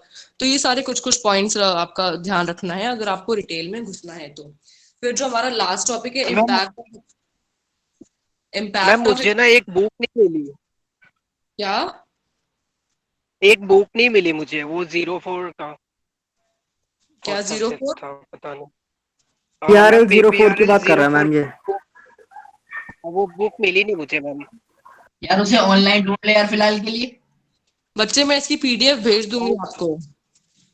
जी ma'am, thank you so much ma'am. Okay, देखो उसके बाद इम्पैक्ट ऑफ इकोनॉमिक लिबरलाइजेशन है, ये आप घर से पढ़कर आना, लेकिन इसका जो जिस्ट है वो मैं आपको बता देती हूँ। इकोनॉमिक लिबरलाइजेशन बेसिकली जो आपके 1990s में जो आपके रिफॉर्म्स हुए थे ना, एलपीजी रिफॉर्म्स, उसके बाद जो आपकी इंडियन इकोनॉमी थी वो आपकी और बढ़ गई थी। ठीक है, आपकी इंडियन इकोनॉमी जो आपकी थी वो और बढ़ गई थी, तो ओपन इकोनॉमी हो गई थी, फॉरेन ब्रांड्स भी आने लगे, तो उससे हुआ क्या कि आपका रिटेल सेक्टर में और बूम आया। आपके पास फॉरेन ब्रांड्स आने के वजह से आपके जो कंज्यूमर्स हैं उनके पास अब वाइड वेराइटी हो गई है प्रोडक्ट्स की। ठीक है, अब फॉरेन ब्रांड्स आए हैं, अब वो लोगों को भी एम्प्लॉय करेंगे, तो एम्प्लॉयमेंट जनरेशन हो गया है, उनसे उनका स्टैंडर्ड ऑफ लिविंग बढ़ा है, तो डिमांड बढ़ी है। तो बेसिकली आपके इकोनॉमिक लिबरलाइजेशन से रिटेल सेक्टर को एक बूस्ट ही मिला है। अब वो कैसे मिला है और क्या हुआ है, कुछ कुछ आपके एग्जांपल्स भी दिए हुए, जैसे वॉलमार्ट वगैरह के दिए हुए कि उसने भारती के साथ टाई अप करके उसने इंडिया में अपनी एक चेन खोली। ऐसे अलग अलग, और ऐसे गवर्नमेंट ऑफ इंडिया जो है उसने भी, जैसे आपने सुना होगा कि एफडीआई इन रिटेल में पूरा 100% उसने अलाउ कर दिया है। तो ये सारे कुछ कुछ फेवरेबल चेंजेस आए हैं हमारे इकोनॉमिक लिबरलाइजेशन के बाद, जिसने हमारे रिटेल सेक्टर को बूस्ट किया है। ठीक है जी मैम। तो आज हमारा फर्स्ट यूनिट हो गया है, इसको अच्छे से आप घर पे पढ़कर आना। और थोड़ा सा देखो, ये आपका थियरी पेपर है, ठीक है, तो मैं पहले ही आपको बता दूं थियरी पेपर में क्या होता है। जितना ये मेरा खुद का प्रैक्टिकल एक्सपीरियंस है, मैं भी आपके स्टेज से गुजर चुकी हूँ, तो इसलिए मैं आपको बता रही हूँ थियरी पेपर में क्या होता है कि थोड़ी सी आंसर की जो लेंथ होती है ना वो मैटर करती है। आप कोई भी क्वेश्चन है तो उसका जो क्वेश्चन जो पूछ रहा है वो तो लिखो ही लिखो, प्लस अगर आप अपने क्वेश्चन के साथ साथ अगर आप एग्जाम्पल्स भी दोगे अच्छे अच्छे, ठीक है, एग्जाम्पल्स जो भी करंट एग्जाम्पल्स जो हैं अगर आप वो आपके दिमाग में हैं वो आप नोट करके लिखो, तो वो तो बोनस पॉइंट हो जाएगा। और कुछ फैक्ट्स एंड फिगर्स भी अगर आप याद कर सकते हो वो तो आप वो तो बिल्कुल मतलब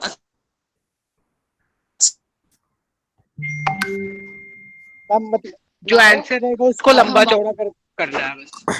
हाँ, मतलब कि थोड़ा सा अच्छा सा मतलब लेंथ थोड़ी लिखो कि अगर इतना क्वेश्चन है तो इतने पेजेस, वो सब आपको बता दूंगी मैं। अब दूसरी बात ये है कि नेक्स्ट आपको 5 to 7 PM का टाइमिंग सैटरडेज को यूजुअली हम लोग अगर रखें तो ठीक रहेगा ये? Yes ma'am. No ma'am. No ma'am. Ma'am Sunday को देख लीजिए, अगर संडे को ठीक है ma'am. Ma'am it's working for me as well, timing change तो हो थोड़ा सकता है सा इशू मैम थोड़ा सा टाइमिंग का इशू रहेगा, यस मैम, टाइमिंग का इशू सारे रहेगा। जो मैम बहुत सारे स्टूडेंट्स हैं अभी जो कि मतलब जॉब कर रहे हैं, अभी वर्किंग है, तो उनके लिए थोड़ा सा मैम संडे का कर लीजिए। मैम शाम के समय प्रॉब्लम और होती है, मैम रात को मैम गली में बच्चे खेलते हैं, शोर बहुत होता है। रात को टाइम ही रख लेते हैं। हाँ मैम, मैम अब रात को टाइम कर लो, क्योंकि यस रात मैम, के समय नाइट टाइम इज फाइन। आप रात को कोई क्लास मॉर्निंग रख लेते हैं मैम। टाइम स्लॉट 12 से 2 ठीक है। बाय वन बोलो गाइस प्लीज। बोलो प्लीज। मैम 7 बजे अर्ली से रख मॉर्निंग ले क्या? 7 बजे हाँ, बहुत हाँ लेट मैम, इवनिंग 7 बजे या फिर morning morning morning night 5 time बजे। भी रख लो, नहीं नाइट भाई, मॉर्निंग 7 बजे नहीं हो टाइम पाएगा। मैम मॉर्निंग नाइट वाले भी होंगे यहाँ पे। Ma'am 4 to 6 is okay. Ma'am आप रात को देख लो। रिक्वेस्ट की मैम अब इवनिंग में ही रखिए मैम। 4 to 6 सही रहेगा। क्या ऐसा करते हैं, ग्रुप में वोट कर लो, 4 to जिसके 6 ज्यादा सही वोट्स रहेगा। होंगे उसी टाइम पे सुटेबल रहेगा, उसी टाइम पे क्लास ले लेंगे। बच्चे देखो चलो प्रधानमंत्री भी आप बना देना। हमें पहले से ही बिफोर हैंड ही हमें डिसाइड करने पड़ेंगे ताकि क्लास के टाइम पे कोई कंफ्यूजन ना हो। तो इसलिए अभी मैं मैम मुझे लगता है और भी क्लासेस तो लगेंगे ना, VRL 2 3 4 इन सब की क्लासेस भी होंगी आई थिंक रेगुलर। वो भी लगेंगे। आपका BRL 1 और BRL 2 मैं ही वैसे आपने लूंगी। BRL 1 पढ़ा है, BRL 2 पढ़ा है? आज हम लोगों ने VRL 1 पढ़ा है और VRL 1 और 2 मैम पढ़ाएंगी। इसके अलावा जो बाकी VRL हैं वो हमारे कोई और पढ़ाएंगे, तो उनका टाइमिंग अलग रहेगा। दिस मींस कि अभी हमें BRL 3 वही तुम्हारी आप क्या पढ़ाओगे सर? सुबह कौन सा था BRL? हाँ वही पढ़ाएंगे शायद। VRL 03 था। हाँ वही सुबह पढ़ाएंगे। सुबह BRL 03 था यार। तो वो क्या पढ़ाएंगे उसमें ओम पढ़ाया प्रकाश गया सर? था, मुझे पता नहीं यार। नहीं, मैंने नहीं आज तो सिर्फ इंटरेस्ट इन्फॉर्मेशन दी थी, आज कोई पढ़ाया नहीं था। मॉर्निंग में। 4 to 6 या 5 to 7? Ma'am 4 to 6. Ma'am 4 to 6 3 to 5 मैं वैसे अगली क्लास करूंगा लेकिन देखो गाइस 1 2 3 मेजॉरिटी 4 to 6 बोल रही है, तो I think we should go with 4 to 6। नहीं मैम सुनिए मैम, उस टाइम पे मैम बहुत बच्चों को प्रॉब्लम भी होगी मैम। एक एक करके बोल लो, डिस्टर्ब हो रहा है। मैम एक में टॉस कर लो, सबका उछाल ले। वीरे सुन ले, गाले तो सुन ले वीरे। मैम आपको शाम को एक क्लास में सबको छोड़ो। मैम यही टाइमिंग बेस्ट है, ज्यादा कंफ्यूजन हो जाएगा बहुत ज्यादा। मैम उस टाइम जॉब हो सकती है ना। मैम हमारी जॉब भी टाइमिंग तो रखोगे ना वही सही है, क्योंकि यहाँ पे सब लोग अपने अकॉर्डिंग ही बोलेंगे। आपका एग्जैक्ट टाइम है, आप वही रख लो। मैम सुनिए मैम, एडजस्टमेंट तो सबको करनी पड़ेगी मैम। आप अपना कंफर्टेबल टाइम शो कर लो मैम। 5 से 7 के जी बिल्कुल। 5 to 7 is okay ma'am. 5 to 7 okay. 5 to 7 आप अपने कन्वीनियंस के हिसाब से रखो क्लास। ओके, अगर वीकडेज में अगर क्लास हुए तो वीकडेज में आप ले पाओगे क्लास? मैम कंफर्टेबल है। आपको सही लगना चाहिए हम भी जाते हैं मैम। मैम। हम तो मैम वीकडेज में भी सही रहेगा। कंफर्टेबल रहो मैम वीकडेज में, लेकिन प्लीज सॉरी संडे को कह रहा हूँ मैम संडे की। हाँ नहीं, वीकडेज देखो सैटरडे तो होएगी और वीकडेज में मैं पूछ रही हूँ कि अगर वीकडेज में अगर आप लोग ले पाओगे तो हम वीकडेज में भी बीच में रख लेंगे। जी मैम कंफर्टेबल मैम चलेगा मैम वीकडेज में भी कर लीजिए क्लासेस, चलेगा वीकडेज में भी सेम टाइमिंग चल जाएगी मैम। मैम चल जाएगी मैम, टाइमिंग चल जाएगी, वीकडेज में भी कर लीजिए। सेम टाइमिंग वीकडेज में भी। ओके ठीक है। तो अभी तो हमारी क्लास सैटरडे को मैम बहुत सारे बच्चों को मैम जॉब करना होता है मैम, तो वीकडेज में मैम आप थोड़ा लेट करो टाइम। अच्छा मैं तो नाइट की जॉब भी करता हूँ मैम। इसमें तो शायद ज्वाइन भी कर पाए, ऑफिस खत्म हो जाता है। बाकी मैम सैटरडे संडे को कोई प्रॉब्लम नहीं है, आपको जब कंफर्टेबल लगे टाइम तब आप कर सकते हो। ना एक्चुअली आपके लिए कन्वीनियंट नहीं है। ओके ठीक है गाइस, तो देखो मैं कोशिश करूंगी कि मैं वीकडेज में ही क्लास रखूं आपकी, ठीक है? मैम इंटर्नशिप का क्या सीन है, वो कौन लगवा के देगा? सैटरडे को क्लास रखूं, मैं यही कोशिश करूंगी। लेकिन अगर बीच में वीकडेज में अगर देखो सिलेबस के ऊपर है कि अगर लगा कि नहीं सिलेबस थोड़ा मतलब पीछे चल रहा है तो वीकडे में मेरे को क्लास अगर रखनी पड़ी तो वील कोऑर्डिनेट अकॉर्डिंगली, ठीक है? और हम लोग वीकडेज में एक कॉमन टाइम फिक्स करके रख लेंगे। लेकिन अभी मैम वीकडेज मैम असाइनमेंट कब सबमिट करना है लास्ट? सॉरी असाइनमेंट सबमिट करने की लास्ट डेट कब है? असाइनमेंट्स क्या भाई सुबह बताया था सर, सुबह सब बताया था भाई। एक्सटेंड हो सकती है, अभी पता नहीं है, अप्रैल मई तक जा सकता है। 15 मार्च है लेकिन एक्सटेंड हो सकती है। मैम बता दें। देखो अभी सैटरडे एक्सटेंड हो जाएगा बस। वीकडे में हुई तो मैं आपको बता दूंगी। Ma'am I think class over है, जा सकते हैं जिनको नीड नहीं है।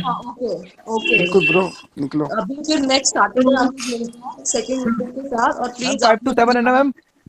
Hello yes class is over but please revise करके आइएगा और जो मैंने होमवर्क बोला है आपको वो करके आइएगा। मैम ग्रुप मैम होमवर्क एक बार आप ग्रुप में भेज देना। ठीक है okay. I have a question. Question था, आप असाइनमेंट्स के बारे में बता रहे थे कि लाइन पे शीट्स पे लिखना होगा, तो वो तो हमें अपनी हैंडराइटिंग में लिखना है या डिजिटली भी करके दे सकते हैं? आप दोनों। अब ये मैं आपको नेक्स्ट क्लास में बता दूंगी। नहीं बनेगा। ठीक है, लेकिन पहले तो आपको लिखना तो पड़ेगा ही ना, जो आपकी लाइन शीट्स है उनको लिखना। मैम आप भी अपना एक पर्सनल ग्रुप बना लो मैम, जिसमें आप हम सबको ज्वाइन कर लो ताकि हम आपसे आसानी से बात कर सके। मैम आप भी टेलीग्राम पे ग्रुप बना लीजिए। क्या बात करनी है बच्चे ऑलरेडी हम लोग का भाई ग्रुप इधर भी बात कर बन सकते चुका है, जो भी डाउट्स है उसी ग्रुप पे पोस्ट कर दीजिए क्योंकि बहुत सारे ग्रुप हो जाएंगे सर। मैम ग्रुप है बट जो ग्रुप जो इग्नोर की तरफ से दिया मैम गया उसमें सिर्फ एडमिन मैसेज कर सकते हैं। एडमिन जो है वो एडमिन को राइट है मैसेज करने का, कुछ डालने का, तो हम उसमें कुछ बात नहीं कर पाते। आई सी टू इट देन। ठीक है, कोई भी कुछ ठीक है, आई सी टू इट देन। मैम आप BRL 002 भी पढ़ाओगे? ओके ठीक है, फिर आप लोग नेक्स्ट सैटरडे अभी हम मिलते हैं एंड होमवर्क वगैरह जो भी मैं पोस्ट कर देती हूँ, पीडीएफ ये वाली भी मैं पोस्ट कर देती हूँ और प्लीज रिवाइज कर आना। और थोड़ी सी हम लोग नेक्स्ट उससे हम लोग थोड़ी स्पीड बढ़ाएंगे एंड डाउट्स का हम लोग एक काम करेंगे कि क्लास के एंड में हम लोग बाय बाय। मैम असाइनमेंट कितने पेजेस में करना है? कितने पेजेस में? अब वो तो बच्चे आपको आप उस हिसाब से मैम एक क्वेश्चन है। 5 पेज में करना है यार, ये क्या पूछ रहा है? 20 पेज में करना है। Hello ma'am. फिल करोगे। मैम कोई कुत्ता भौंक रहा है पीछे, पता नहीं बाबू को। ठीक है मैम पे करना। अबे तेरे घर से आवाज आ रही है भाई, तू ही भौंक रहा है शायद। मैम मेरा एक घर से क्वेश्चन आवाज आ था रही है। मैम, एक सेकंड सुनिए तो। बोलो। मैम मैं पूछा था मैम, ये जो हमारा असाइनमेंट है मैम ये तो हम बनाएंगे, पर मैम मैं पूछा था इसके ब्याह पे हमारा वाइवा होगा? वाइवा वगैरह बच्चे नोटिफिकेशन आई नहीं है, लेकिन जब आएगा तो मैं आपको बता दूंगी। Okay ma'am. Okay now let's meet on Sunday then. Ma'am I have a question. Ma'am कल I have a question ma'am.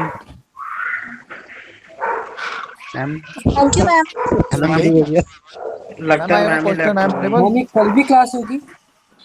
Thank you ma'am. नहीं मैम है। मैम आप BRL 002 भी पढ़ाओगे?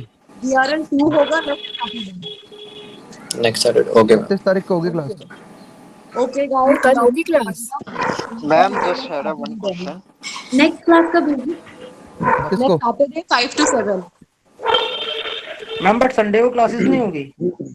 नहीं संडे को नहीं होगी, अगर संडे को मैं लूंगी तो आपको बता दूंगी, बट अभी के लिए सैटरडे ही है। ठीक है मैम बस ये रिक्वेस्ट है कि मतलब एकदम से या फिर एकदम से 1-2 घंटे पहले ना बताया जाए क्लास का, क्योंकि मैम एकदम से क्या पता हम कहीं बिजी हो एकदम देखने में, तो एक दिन पहले बता दे मैम। आप BRL 002 भी पढ़ाओगे? Thank you ma'am. अब करो स्क्वाड। कौन था वो? कौन था वो? ऐड करो लड़के को, भाभी का कौन था वो बंदा, उसको ऐड करो। पता नहीं भाई कौन था। मार सकता हूं बहन चोद को। चलो भाई लड़का नहीं था।